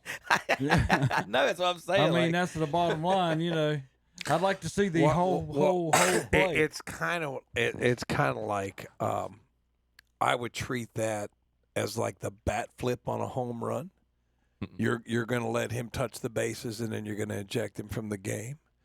I'm going to let him score, and then I'm going to eject the guy who's out of the dugout during live ball. That's what I'm going to do, because it's just one of those situations where it didn't really affect the game, you know what I mean? But it's kind of like the bat flip. Does it affect the game? No. But you should be ejected because it's against the rules. You're not allowed to leave the dugout area during live ball play. But there's no automatic out if you do, Terry. You know what I mean? So the way I'm going to handle it is I'm going to say, okay, run scores, 32's ejected. I'm going to turn it in. You know what I mean? And then the powers that be. We obviously didn't help him score because he tackled him. Right. Well, quite the contrary. Well, the problem he had on this play also is he automatically called that guy out. But then the next guy come in and score. Yeah, but he's not out. I don't think he's out, Terry. Not in that one. I mean, why would he be out? That's my question. Is that the coach touching the runner type thing? No, but physically assisting a runner. Right. Yeah, but he tackled him. But like a coach physically assisting a runner would be, okay, he's rounding third, and I don't want him to try, so I hold my hand up and touch him. That he's That's out. not what Or that you was. push him to go. Right. That's not what that was. And that is, I mean, that's not even a dead ball. That ball stays live and in play. So basically, technically, the same thing would be is him running out there, giving the guy a high five before he scores, and then Tommy's like, dude, you're out of here. You have to. Right. That's what I just want to make sure. All right. I showed you that girl's catch. We got to vote. Was that catch or is this catch the catch of the week? This is Andy Van Slyke. Wow. That's a name I hadn't heard. Back when he played for the Pirates and not the Cardinals. So let's check this play out, see what you guys think. Is this the better catch than the lady we just saw? Andy Van Slyke, guys, is batting. Pop up behind the catcher. He steals the catcher's glove and then makes the play. How's that one, guys? Is that better than the girls? That's a spring training. I was getting ready to say this has got to be something besides. You just don't do that. Pops it up, steals the catcher's mitt. and then Van Slyke with the catch. You ever seen that, Terry? Pretty good reflexes. Wow. He was pretty good, wasn't he? Yeah, he was. That's a name people don't talk about back in the. That's an old plumber. What's his war? Yeah, exactly. Yeah, exactly. It was a minor league home run derby, is what that was. He just having a little fun. Having a little fun. Well, he gets forgot because he was on both sides of him in his outfield were two legendary players playing at the peak of their Bonds was at the peak for a long time, but Bonilla in right field, that was his best part of his career. How about this? This is just crazy. All right, this is let me make sure I get the right batter so I can say his name for everybody. This is let's see, Trent Grisham hitting the exact same ball in back-to-back at bats, and the center fielder taking the exact same track to these balls. I can't. This looks fake, but it's not. Watch this, guys. This is amazing. This is John Boy Media doing the audio. What if I told you this is actually two balls flying through the air, two fielders chasing it down? That's right. Trent Grisham hit a home run in the top of the third. It goes to dead center. J-Rod's chasing it. It actually is going to go off his glove and then over the wall. In his next at-bat, he says, I'll just hit it to the same spot a little bit farther. No way you can catch this one. Hits the same exact home run. This is stuff I would pray about. Look at the overlay. This is Watch two videos the overlay. on top of each other. I'll pause it right here. That looks like one ball in the middle of your screen on the grass. I'm going to toggle off one of them. Same exact spot. See the umpire and the fielder? Now there's two. Now there's one. Is that not just crazy in general that everything there's the same? Nothing is changing with the ball. They're in the same exact spot. That's the one later. Got a little darker. Look at the ball in the middle. Barely moves. They're flying through the air at the same speed, the same angle, the same trajectory. It's incredible. And J-Rod's route was exactly the same. He actually becomes one person right here before it goes over the wall. That's impressive. Isn't that's awesome? That's weird. That's X-Files stuff. I was right about to say, is that proof of that we're living in a simulation? There's the proof right there. Skynet becomes self-aware April 14th. That's not what we wanted. Like somewhere Sarah Connor's shaking her head everywhere. Let's see if how about this one? The Matrix. Batting average all time with two strikes. I'm going to see either Ted Williams or Tony Gwynn. You're right on Tony Gwynn. The number 4, we're going to do that. I'm going to show you guys. Let's see if I can do it this way. How about that? Not looking. Oh, I can show it on this screen. How about this? There we go. All right. So for the folks at home can see, top 5 all-time batting averages of 2 strikes. Number 2, Wade Boggs at 262. That's pretty. That makes sense. Luis Polonia at 261. Juan Pierre 259, and Todd Helton at 258. Now remember, number 2 is batting 262. That's a little bit better than league average now in baseball. Terry, you know what's funny? We need to look that up real quick, guys, because I think it's close. They made fun of Michael Jordan for hitting like 250 in minor leagues, and he's hitting better than like everybody in Major League Baseball right now. It's close, whatever that number was. Number 1 is Tony Gwynn. 262 was in second place. What do you think Tony Gwynn's average was? 2 strikes. 301. Chip? I'm going to say 278. Tom getting. I'd say about 280, yeah. Terry is almost right. Wow. 302. Wow. With 2 strikes. Yeah, I got 2 strikes. I'll tell you what I'm going to throw into him. I don't know. He's still going to hit it. What's his regular lifetime batting average? It's like 350, 340, 320. Yeah, but he didn't hit a lot of home runs. He probably only hit like 20 or 25 home runs. 338. 338. How many home runs did he hit in his career? Yeah, while you're there. I'll More than you think, Tom. Like 200, maybe. I don't think it was that many. No, I don't even think it's close to 200. Oh, let's. I bet it's under 100. Tony Gwynn. Smith numbers. he's I don't think fat he enough hit to a lot. get 135. There we go. There you go. I told you it wasn't a lot, though. He hit double-digit home runs 5 years out of 20. Right. Usually had 6 or 7 home runs. I mean, he just didn't hit a lot of home runs. I can't. He had a lot of doubles. I just can't believe he's gone, man. Yeah. No lie. Dang. The batting average now in baseball is 244. If you go to Kansas City, it's lower than that. Well done, Terry. That's right. It's kind of funny how it's baseball's hard to figure out. Cleveland struggles. They a 10-game stretch. They go 3-7. I think they lost 3 out of 4 or 2 out of 3 to the Twins. It's like here comes Detroit. All right, now they're going to get swept, and they win the first 2 of the series. Now they may lose the 2 back in. All right, well it's just so hard to figure out. MLB average real quick is 244. Jordan batted 202. So he was over the Mendoza line, but isn't that like Schwarber's average, like 198? I hate Schwarber. You know what? You know what though? He did. In 16, he killed us. Yeah. He absolutely, and he couldn't even play the field. Yeah. And Cleveland had home field advantage in that series, and at that time, no DH in the National League. Yeah. If Chicago had home field advantage, Schwarber could only play 3 games instead of 4. Yeah. And Cleveland might have won that series. It's like home field advantage played against them. Right, in that it one. did, man. It's just, it's funny you bring up about how baseball's weird. Well, that's always been unfair to the National League, the World Series in that sense. If the American League gets the home field advantage, it's because you have your best hitter's sitting over there, and the National League's best hitter's not sitting over there. Now it's not like that anymore. What I don't understand is son, can we not? Can you not put him at first base? It's still an infield position. You still have to be, still, if you're a good Well, bat. that's what the Blue Jays did. You think about that 90s Blue Jays, they moved Joe Carter to first base or something, I think. But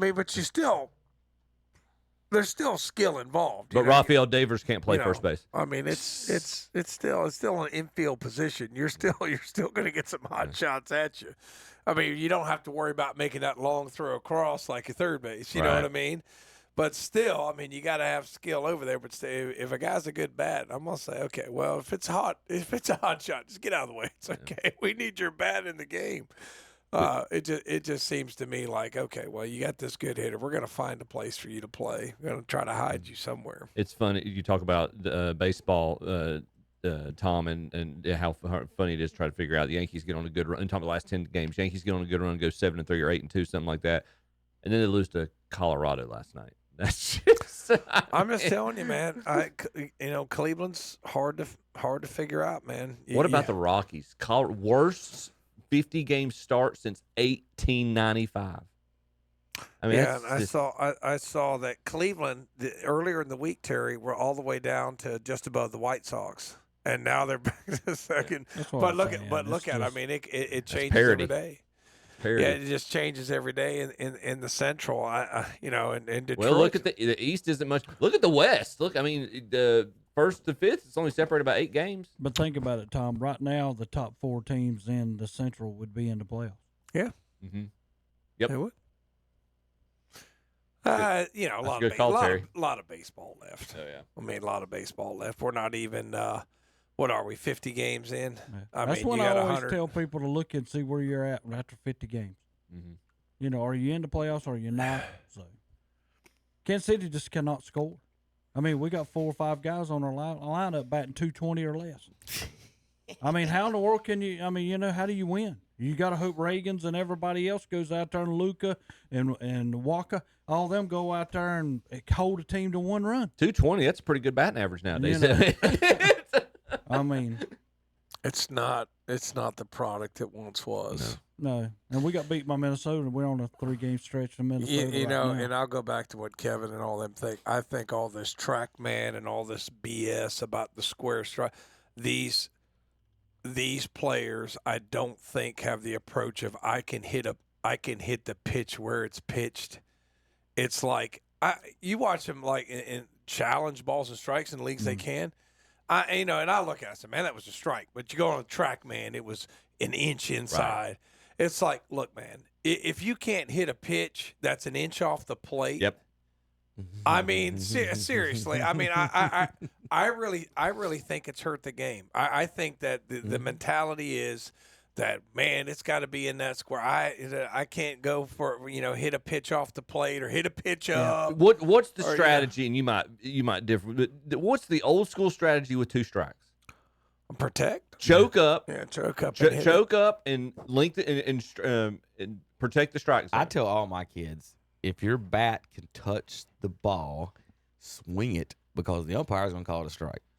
I just don't like. The little kids, especially in the little kids, like don't go up there and stare. I had a kid, one of our best hitters the other night. First pitch in the dirt, swung and missed. Second pitch almost hit him. He did a defensive like baby swing, and I'm like, "What in the world are you doing?" Third pitch, watched it go right down the middle. Yeah.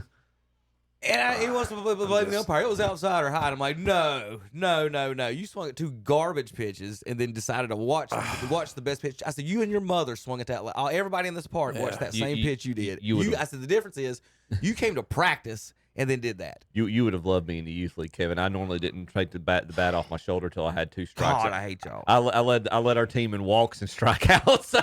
I love the kids. Let me say this out loud. I love the kids, but I hate them little kids that just stand there hoping for a walk. Like, what? Yeah, I know. There's one on our team. I'm like, dude, there's no point in you taking a bat to the batter's box. He dodges the pitch when it's halfway there. He's out. I said, just stand there and do this. You like booga booga booga. And he's sitting there laughing at me because he thinks it's funny. I'm like, I'm serious. It wasn't funny to me. You swung at a pitch this year. Yeah.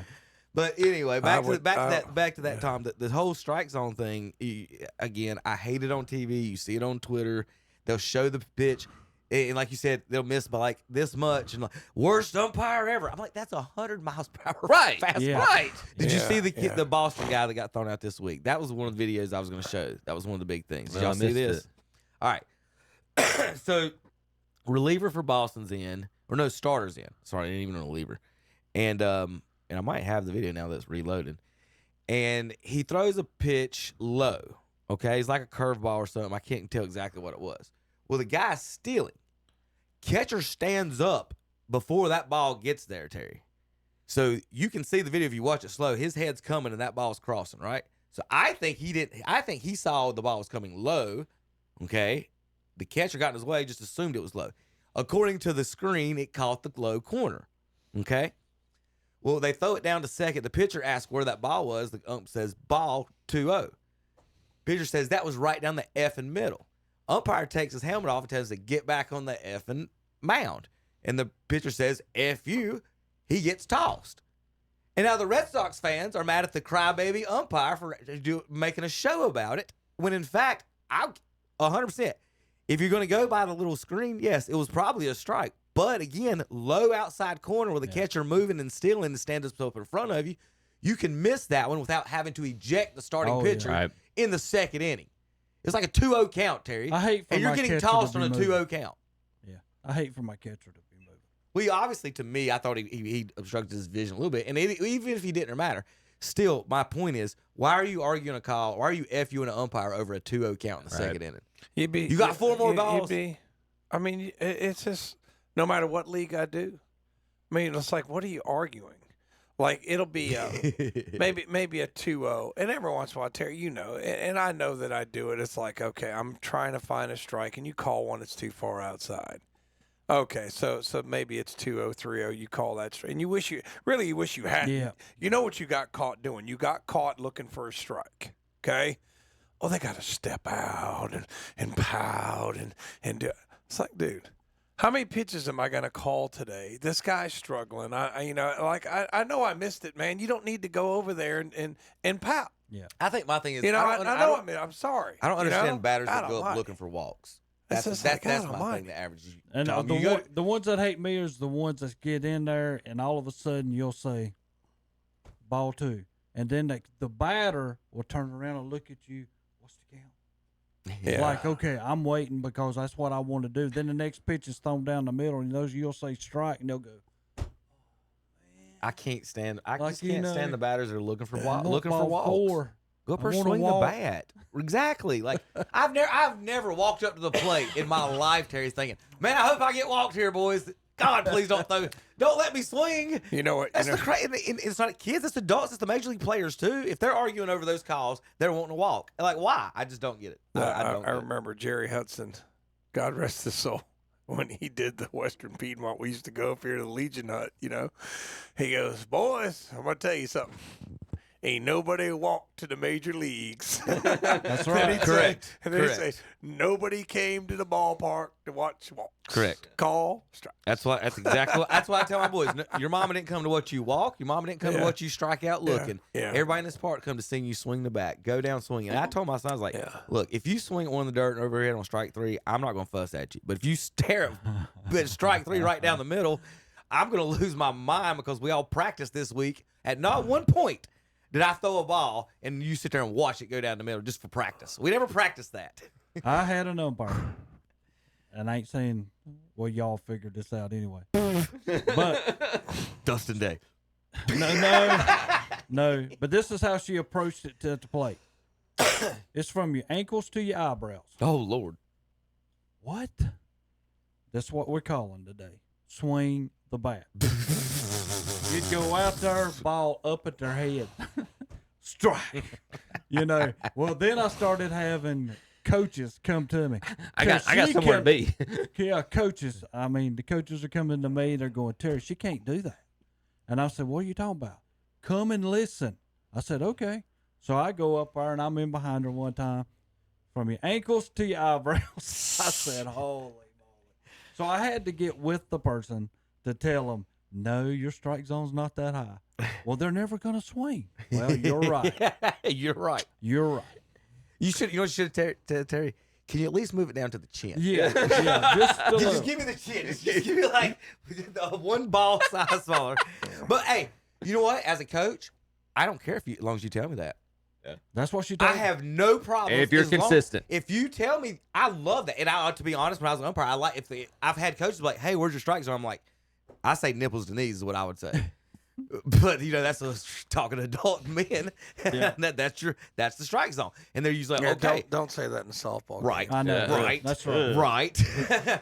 But again, that's pretty much, coach. That's the strike zone. That's what I'm gonna call. I'm telling you now, and that's fine. If you see it above there, then I missed it. But like I don't mind her. Obviously, that's too high, Terry. But I love the fact that she said that's my line before you went out there. I wish more would do that, because then you could say, well, you told me before the game we were calling knees. Because some of them do call knees, some of them don't. Some call below the knees, shins, like Tom just said. You might get ankles from Sam Holmesley at one time.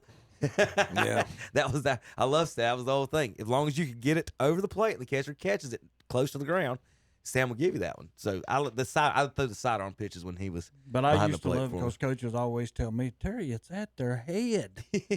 And they want my kid to swing at it. I don't teach them that in practice. I mean, But Well, 5 of them just swung at it over their heads. I know that because I just sit there and watched them. I don't care what you teach them. I guess after all this, and I would tell any umpire, do not say what you're going to call, because then you are bound to that. So what you do is, like, I'm in a an old man 35 and up game, but you got a 55-year-old guy out there who used to pitch in the major leagues. I don't need to call eyebrows, and the other guy's pretty good too. So it's like, okay, let's go. Like, I don't know if anybody else uses this, but usually I just say strike zone plus. I give you the strike zone plus a little bit more in the leagues I call. Now, you can't do that in Division I, but the leagues I call, I give them just strike zone plus and just stay there. So that doesn't mean, well, little outside. No, if it's a little, here, wherever it is, strike zone plus a little bit more. And if it's not very good, then you can go strike zone plus, But you don't go to the plate and say, the strike zone is good. It's like, no. From your ankles to your eyebrows, buddy. You know what? I get it. I don't mind it. It says in the rule book what it is. And now every once in a while, a guy will turn I'd rather around. you tell me than. Every once in a while, a guy will turn around and say, "Is that as far out as you're going?" And it really irritates me when the pitch is on the plate, and I was like, and I just say, "That's a strike." You know what I mean? Because there's this saying they also teach you: silence cannot be repeated.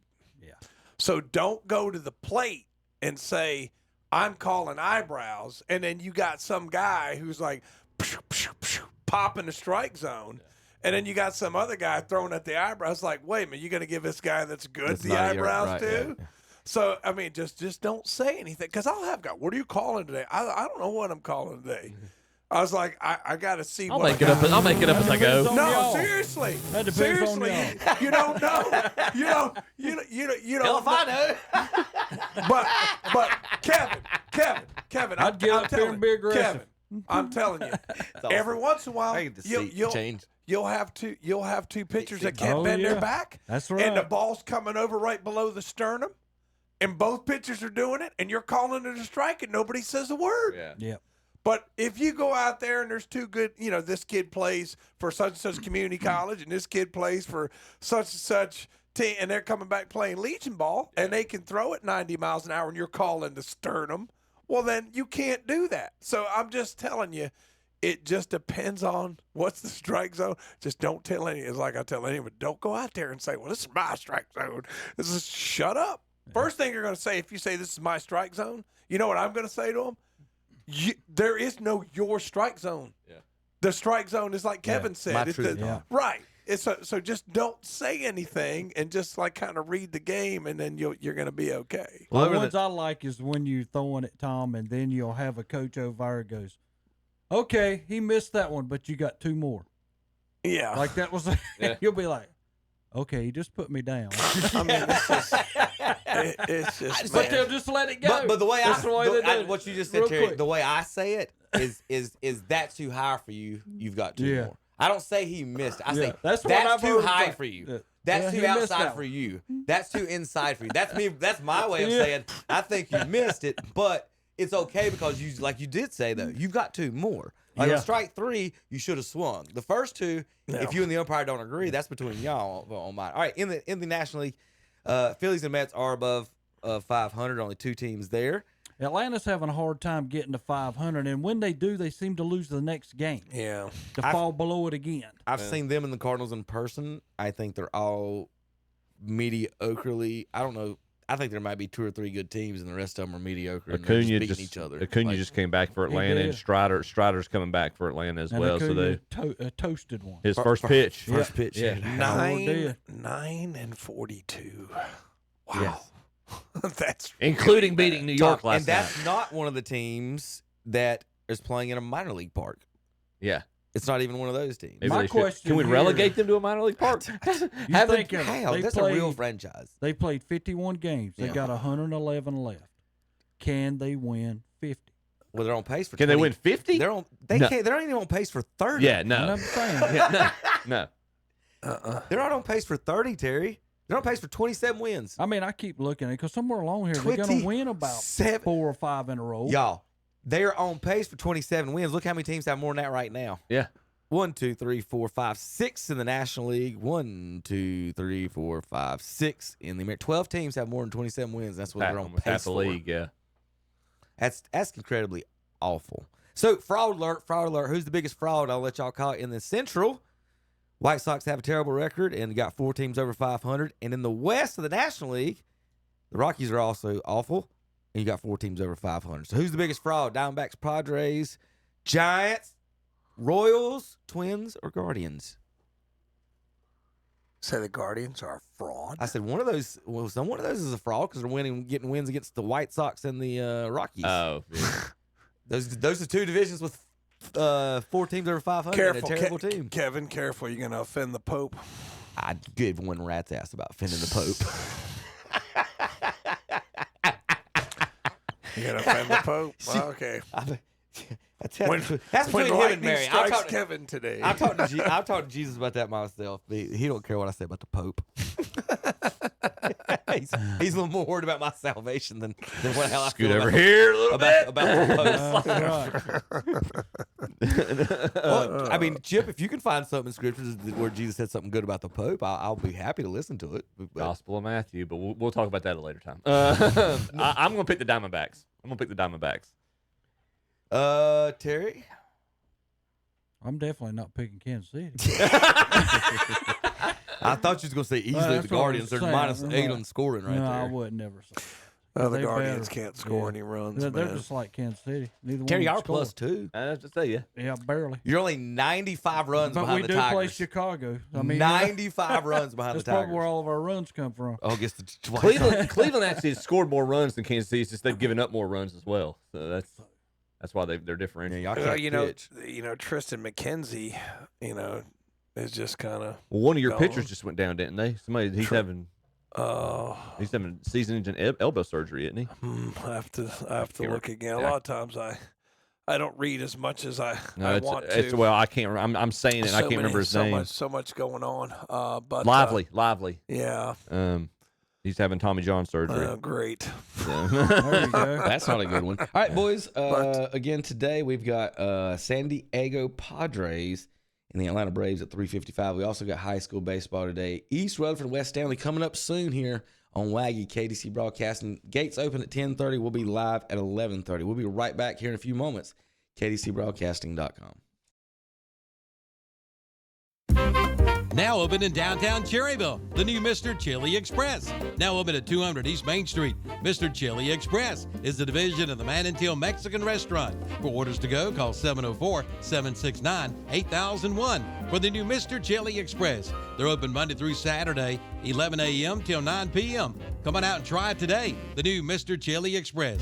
Now open at 200 East Main Street, downtown Cherryville, a division of the Manantial Mexican Restaurant at 1205 Shelby Highway 150 West in Cherryville. Scratch and dent, scratch and dent, scratch and dent. They've got them at Hendrick Appliance and Mattress Center in Shelby. Their big warehouse is overstocked with scratch and dent appliances, all with a full factory warranty.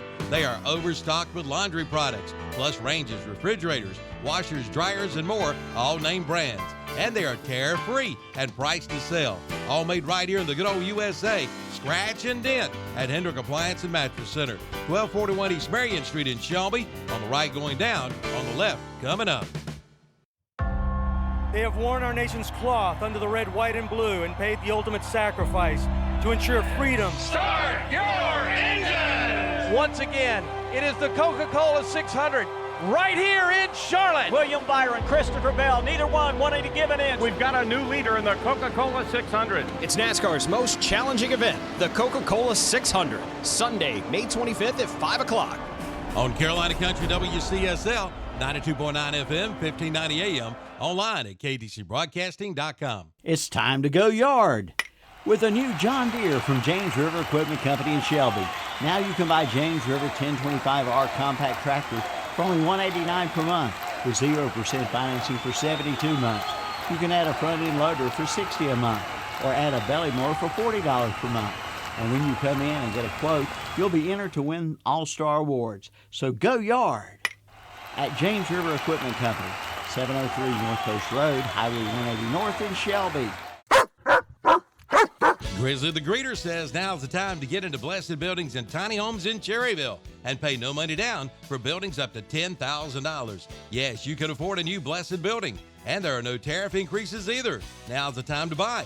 Take $100 off any 10-foot building, $150 off any 12-foot building, or $200 off any 14-foot building, and take 20% off metal garages. Blessed Buildings and Tiny Homes, 2268 Lincoln Highway, 150 East in Cherryville. Online at blessedbuildings.com.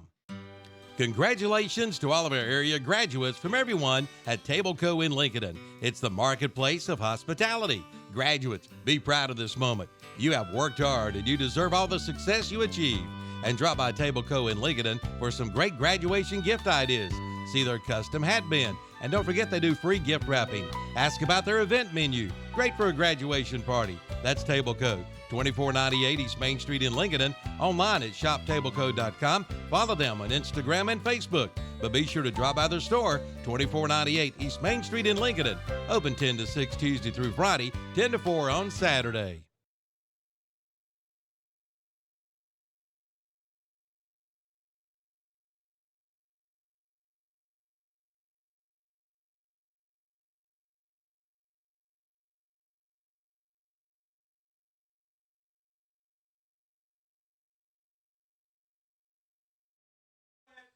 And welcome back. Saturday morning, Shock Jocks, Sports Talk Radio here with Kevin Hastings, Tom Sinafani, Terry Reinhardt, and Chip Carter. Appreciate you tuning in. Yeah. Heading into the home stretch I did of want our to show. mention one thing. I did have a listener says, I'm watching you guys on Ruble. Rumble. Yeah, Rumble. Ruble is Russian currency. Ruble. Okay. Yeah, no, Rumble. Spend the rubles to Yeah. watch you on Rumble. But he said, don't forget to mention the Dale Earnhardt documentary that just premiered on Amazon Prime. Oh, I didn't know on that Thursday. one. I didn't know one was coming out. Sure did. Terry, do you have Amazon Prime? No, I do not. I'd say, Was There it? you go. Was it released or is it being released on Thursday? Does it say? No, it was just released on this past Thursday. Thank you for the heads up. I did Yeah. not know. I did not realize they were releasing one. So Terry, I'll be sure to would check that out. Would you like my Prime password?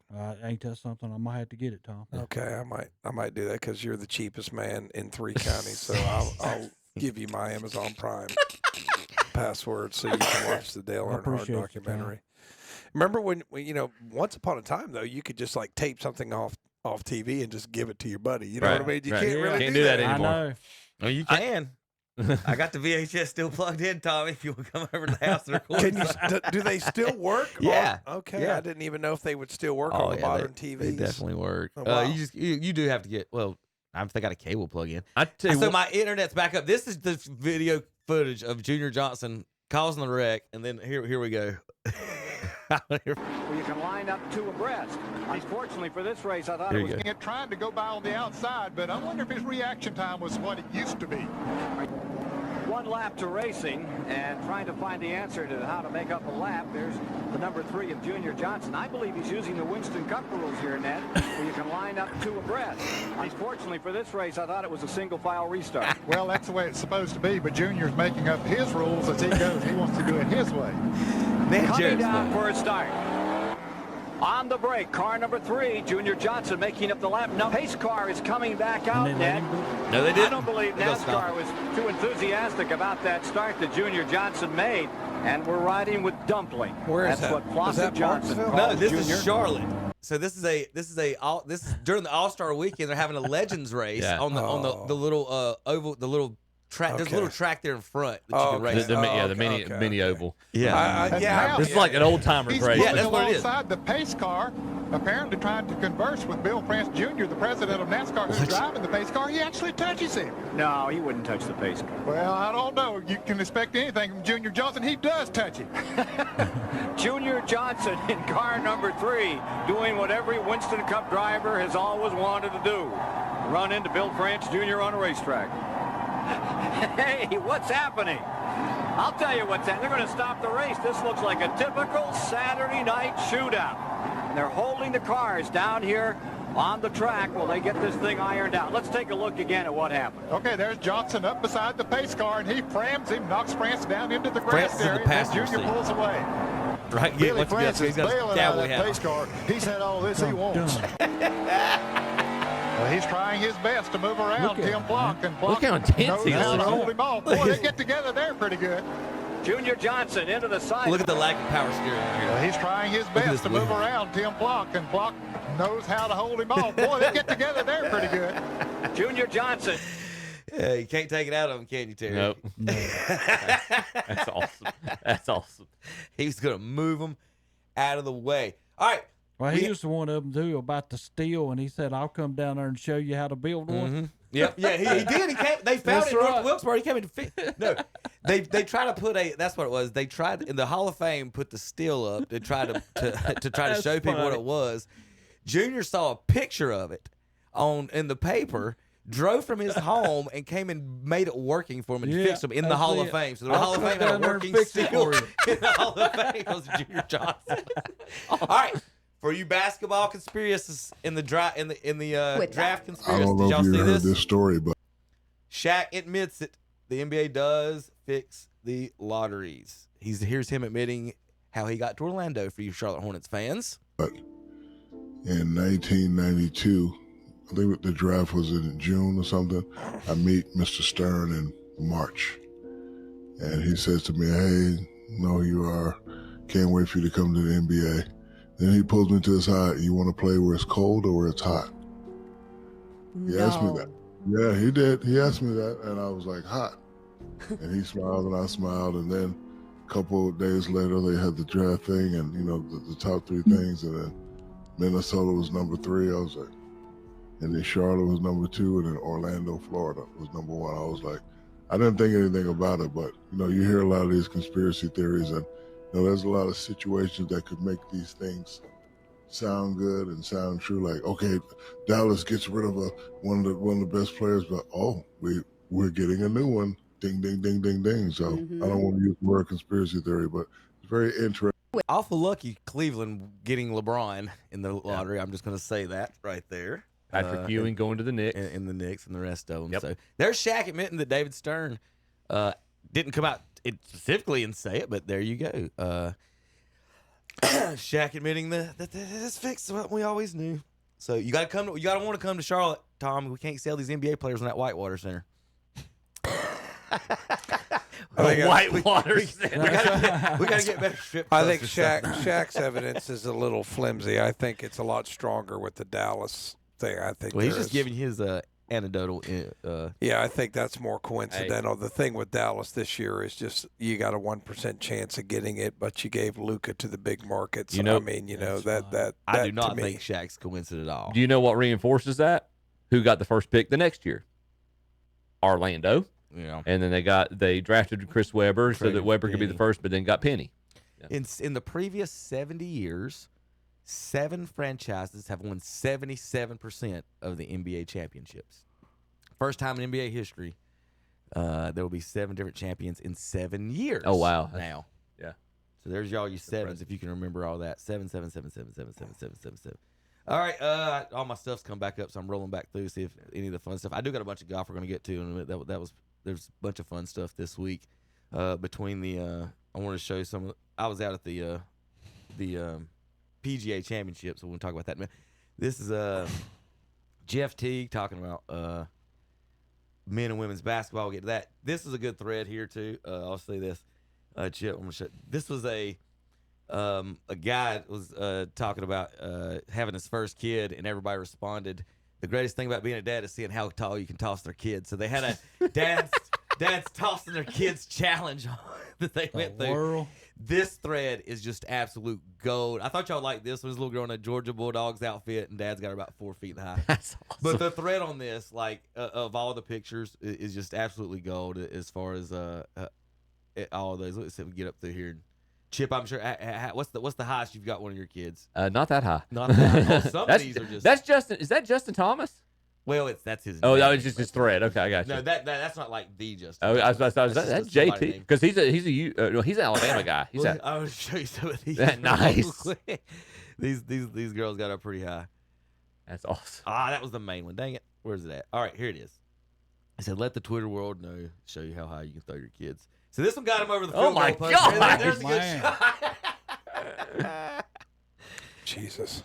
Tom, did you ever get out of that high over there? These are baby ones. I was just always scared to hurt my kid. Yeah, me too. Mine loves it. I don't get that high, but I don't like I don't like it when people hand me their baby not because I don't like babies, but I'm just so afraid.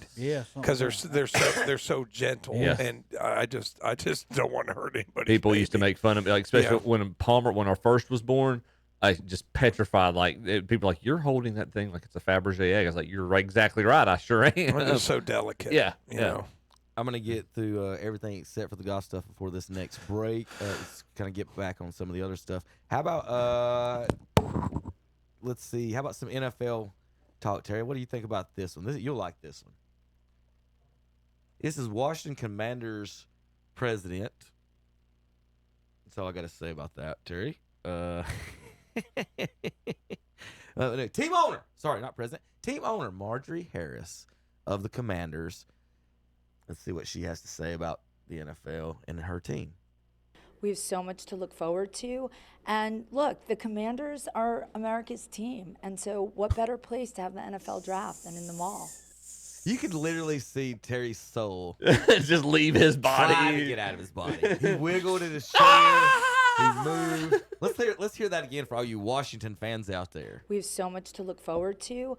And look, the Commanders are America's team. The Commanders are America's. Look, the Commanders are America's team. And so what better place to have? And look, the Commanders are America's team. And so she just stuck her hand. She stuck her hand in a lock socket. Listen, I'm not defending the Cowboys on this one, but y'all don't even have the right name right now. This ain't the Redskins, Terry. It's not like she's saying, this is the whole rivalry's back. Redskins are back. We're taking over. This is America's. She got the Commanders.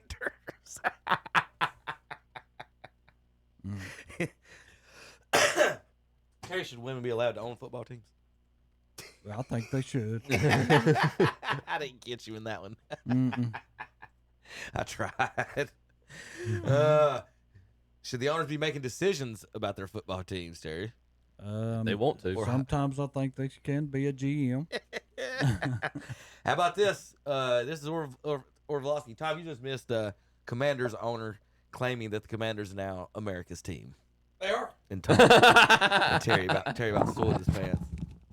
Very bad. I sold his pants. I think they're America's darling now because of they were an underdog. And look, the Commanders are America's team, and so what better place? All right, here's Dan Orlovsky talking about your Cowboys defense, Terry. The Dallas front seven weighs, okay?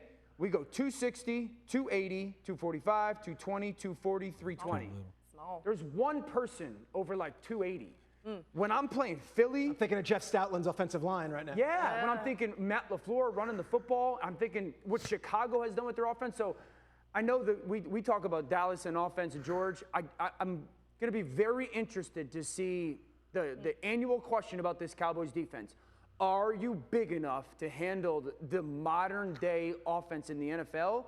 Because it's back to being what it was in the early 2000s. All right. My answer for that question is speed can stop everything fast. But when you're little, how many injuries are you going to have because you're not big enough to handle the big guys up Speed front? can stop everything fast. It can. Put that on a t-shirt. It can. That's sellable. That is sellable. We can sell that. It can. We can market that, can't we? Definitely. That is definitely sellable. Micah Parsons, I don't know if you read the comment. He's the one commenting on it. He says, not going to lie, we're not thinking about the run when you have a healthy Dak and CD. We're going to score 30 points a game with a fluid run game, which you don't have a run game right now. Yeah. So you can't stop the run, and you won't be able to run, but you guys are in good shape. Yeah. You just got to have a lot of backups that are good with a lot of speed. Can we do? I'm just gonna tell you, man. I've seen teams do it, man. Like you take a Baltimore, it's got a Derrick Henry back there, and you're a little up front. Guess what's gonna happen, man? Can we do like a company polo or company shirt that we wear for high school football this fall, Kevin? And speed stops everything fast. With that, we'll be back real quick with another break. We'll finish up with Goff and more on KDC Broadcasting. Enter your dad in the KTC Broadcasting Father's Day contest. Some lucky dad will win a $500 shopping spree at one of our local merchants, plus some other great prizes too. Register today at Carolina Furniture Mart on North Aspen Street in Lincoln, at Ferguson Ace Hardware, Highway 150 East in Cherryville, at Gaston Used Auto Parts on Dogwood Street in Gastonia, at the Pickle Fetish Company in downtown Lincoln, at Dallas Express Pharmacy on Hoffman Street in Dallas, at Parker Family Feed on Carpenters Grove Church Road in Bellwood, at Bruner's Automotive on East Main Street in Cherryville, at Mr. Chili in downtown Cherryville, at the Green Leaf Relief on Highway 10 in Vail, and at the Azteca Mexican Restaurant on West Franklin Boulevard in Gastonia. The drawing will be held Friday, June 13th. Be sure to get your dad registered in the KTC Broadcasting Father's Day contest. The NASCAR Xfinity Series heads to Charlotte. Allgaier down low. It's Gibbs to the high side. They stay door handle to door handle as they race off turn 4. Chandler Smith will climb the hill. He'll go all the way to the outside wall in turn number 2. That opens the bottom lane. Kyle Busch and Justin Allgaier trying to thread the needle through the field in a hurry. It's the BetMGM 300, Saturday, May 24th at 4 p.m. On Carolina Country WCSL, 92.9 FM, 1590 AM, online at kdcbroadcasting.com. It's Employee Pricing Plus at Abernathy Chrysler Dodge Jeep Ram in Lincoln, putting the power in your hands. Now you can receive employee pricing on select new 2024 or new 2025 Dodge models, or choose available attractive offers. Contact dealer for details. Check out the Dodge Performance vehicles today. Employee Pricing Plus at Abernathy Chrysler Dodge Jeep Ram, 1442 East Main Street in Lincoln. Country Countdown USA. I'm Lon Helton, inviting you to join me as I count down the week's top 30, along with my co-host Jason Aldean, who tells me about his friendship with the president. It's become a really cool friendship, and I don't call him all the time. Do you have his phone number? Yeah, he's not much of a texter, but I will call him sometimes. That's Jason Aldean this week on Country Countdown USA. Wednesday at 1 p.m. on WCSL, 92.9 FM, 1590 AM, and KTCBroadcasting.com. It's time to treat yourself with a new 2025 Slingshot from Full Throttle Power Sports in Lowell. Now get $3,000 customer cash on select models and up to $200 off parts and accessories. But that's not all. Take up to $4,000 off select Polaris off-road vehicles or get 0% financing for 60 months. But that's not all. 0% financing for 60 months or up to $3,000 customer cash on Yamaha Wolverine models. See Full Throttle Power Sports, 100 Indian Walk in Lowell. Online at ncfullthrottle.com. Happy Memorial Day from the Campers Inn in Kings Mountain. And to celebrate and honor our veterans, the Campers Inn invites you to come by this Saturday for free hot dogs. Now that's the deal. And this week, if a veteran purchases a camper, they'll receive a free gift to help with your camping experience. That's this Saturday, May 24th, free hot dogs at the Campers Inn, 615 Broadview Drive off Highway 161 South at I-85 in Kings Mountain. Closed Monday, Memorial Day. Again, happy Memorial Day from the Campers Inn in Kings Mountain.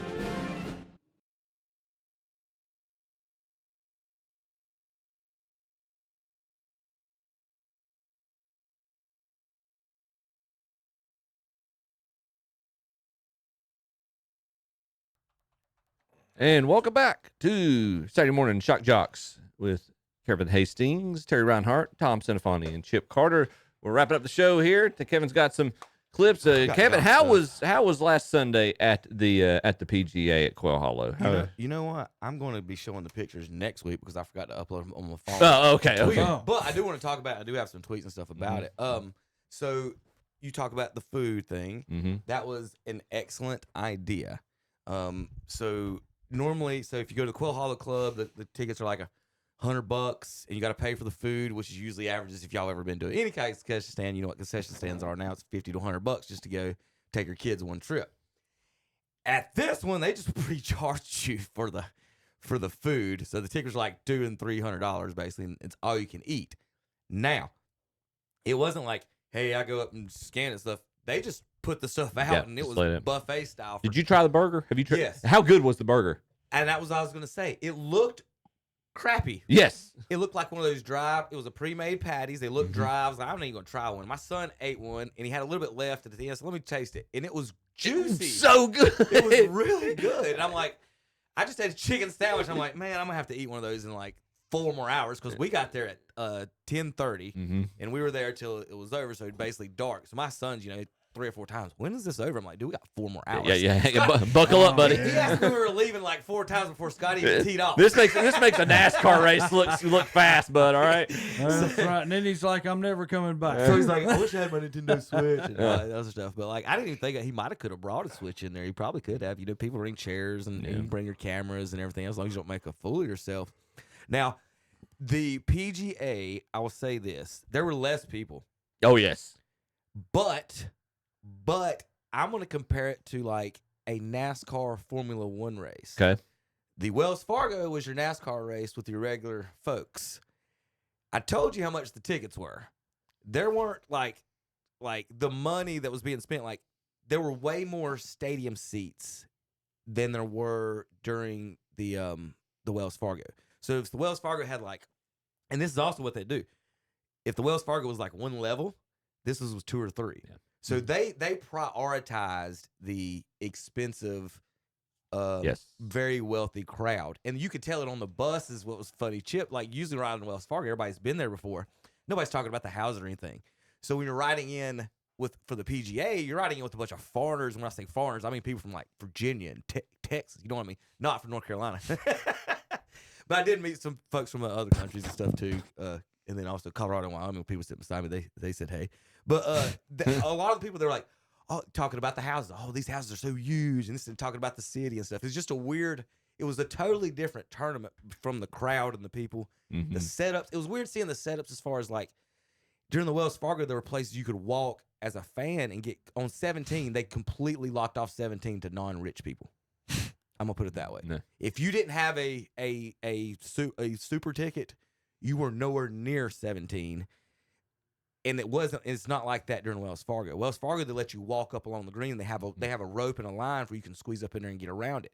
Not in the PGA. You were not getting near 17, which is I didn't like it, to be honest, because the kids and everything else, that's usually where, the kids are running there and everything else. But the Austin did get a tee from Luke Donald. Yeah. Cool.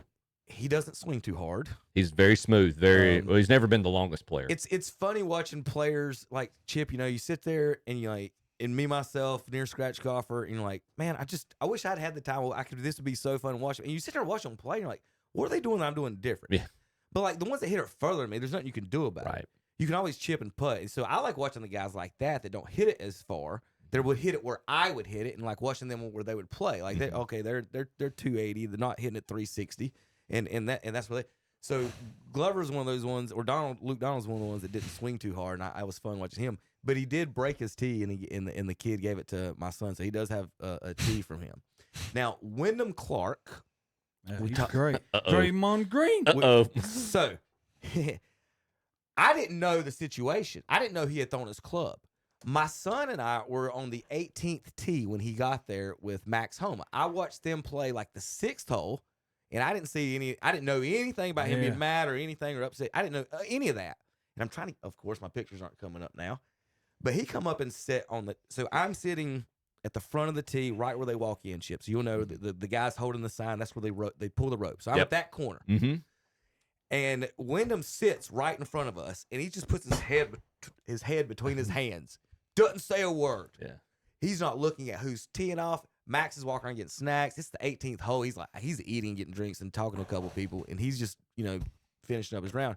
And Wyndham's sitting there with his head between his hands, like, look, I was like, just don't say nothing. Don't He's pissed. He's upset. He's not having the round he wants. So I'm looking at his score, and I'm like, I guess not.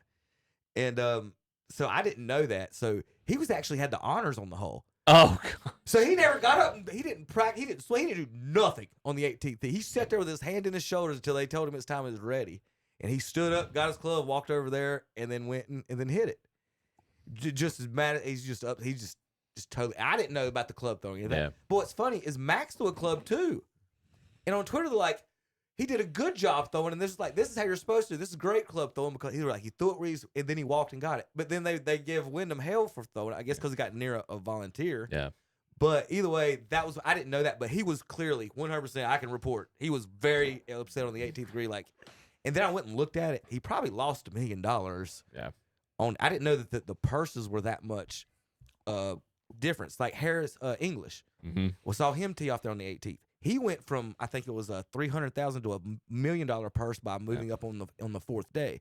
So that's once I saw Wyndham act like that, that's the only thing I could think was, I wonder if he just lost a crap load of money on Sunday, and that's why he was so upset, because I didn't know from that point. Kudos to Davis Riley, he was one of the 3 players along with Harris English and Bryson DeChambeau, who finished tied for second, and thus, because it was a 3-way tie for second, there's the next spot down is 5th place, obviously, if you do your math right.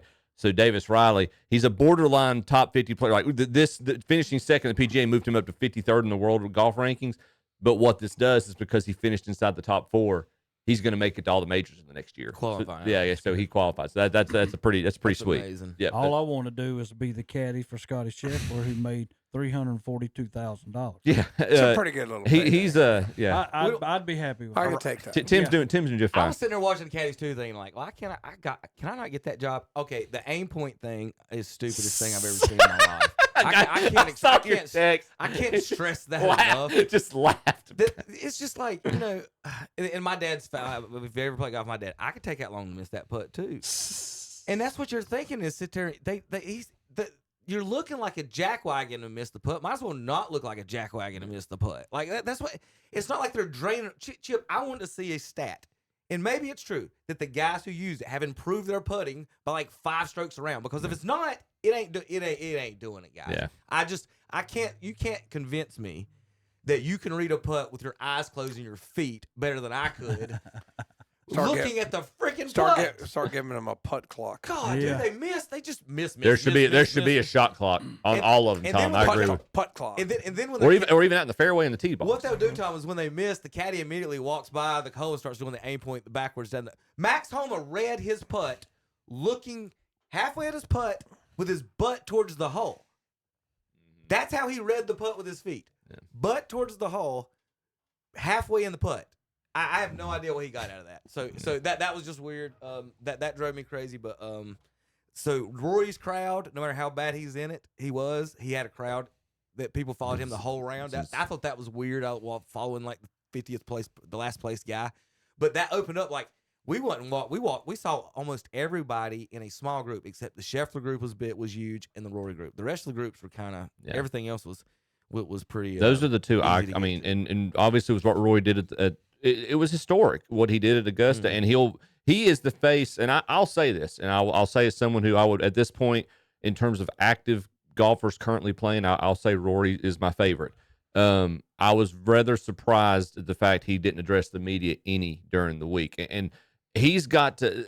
Part of me is going to tell him he needs to understand, or there needs to be a recognition. I think somebody like Jack needs to talk to him and say, look, with great power comes great responsibility. You have achieved this. It's phenomenal, and you have done great. You have made yourself one of the top 10. You've solidified yourself as one of the top 10 golfers of all time doing this. You are now also, especially with Tiger falling off and not playing a very limited schedule, if ever, you are the face of this sport now. You are the face of this game. You have a responsibility part of him is upset and ticked at the tour because they turned their back on him after he spent so much advocating for the PGA when LIV first started, and then when they went behind his back and did the deal with Saudi Arabia, he feels burned by Jay Monahan and the tour. I'm sure he does, and I completely respect that. But don't take it out on the fans. I'll say this about for Tiger or anybody: you owe the fans, because your purses, the money you're getting. If there's not fans involved, if there's not people interested in your game, you're not getting that much money. You're not getting that much sponsorship. Tom, I'm going to give a little credit to you before we go. Last week, we talked about Rory and his driver that was out of specs. They do check other guys. A lot of people have been caught the same thing.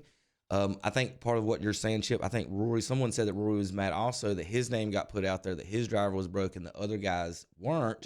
You heard who else got seized, didn't you? Right. Scotty's. But then, like you just said that, the past 2 winners got seized. Rory, Tom, his driving distance went down about 30 yards from his old driver. He was the guy he played with, I can't remember, in the last round of Augusta, he outdrove by, I think, an average of 25 yards. And then this weekend at PGA, the other guy outdrove Rory by 6 yards. Standardized. That's what the guys were talking about. You got to test everybody because there's. I would agree with that. I think you need to test everybody. Standardized. All right, boys, we'll be back. See you next week. KDCBroadcasting.com. Carolina Country, WCSL, 92.9 FM, W225DL, 1590 AM, Cherryville, Gastonia, Kings Mountain. Online at www.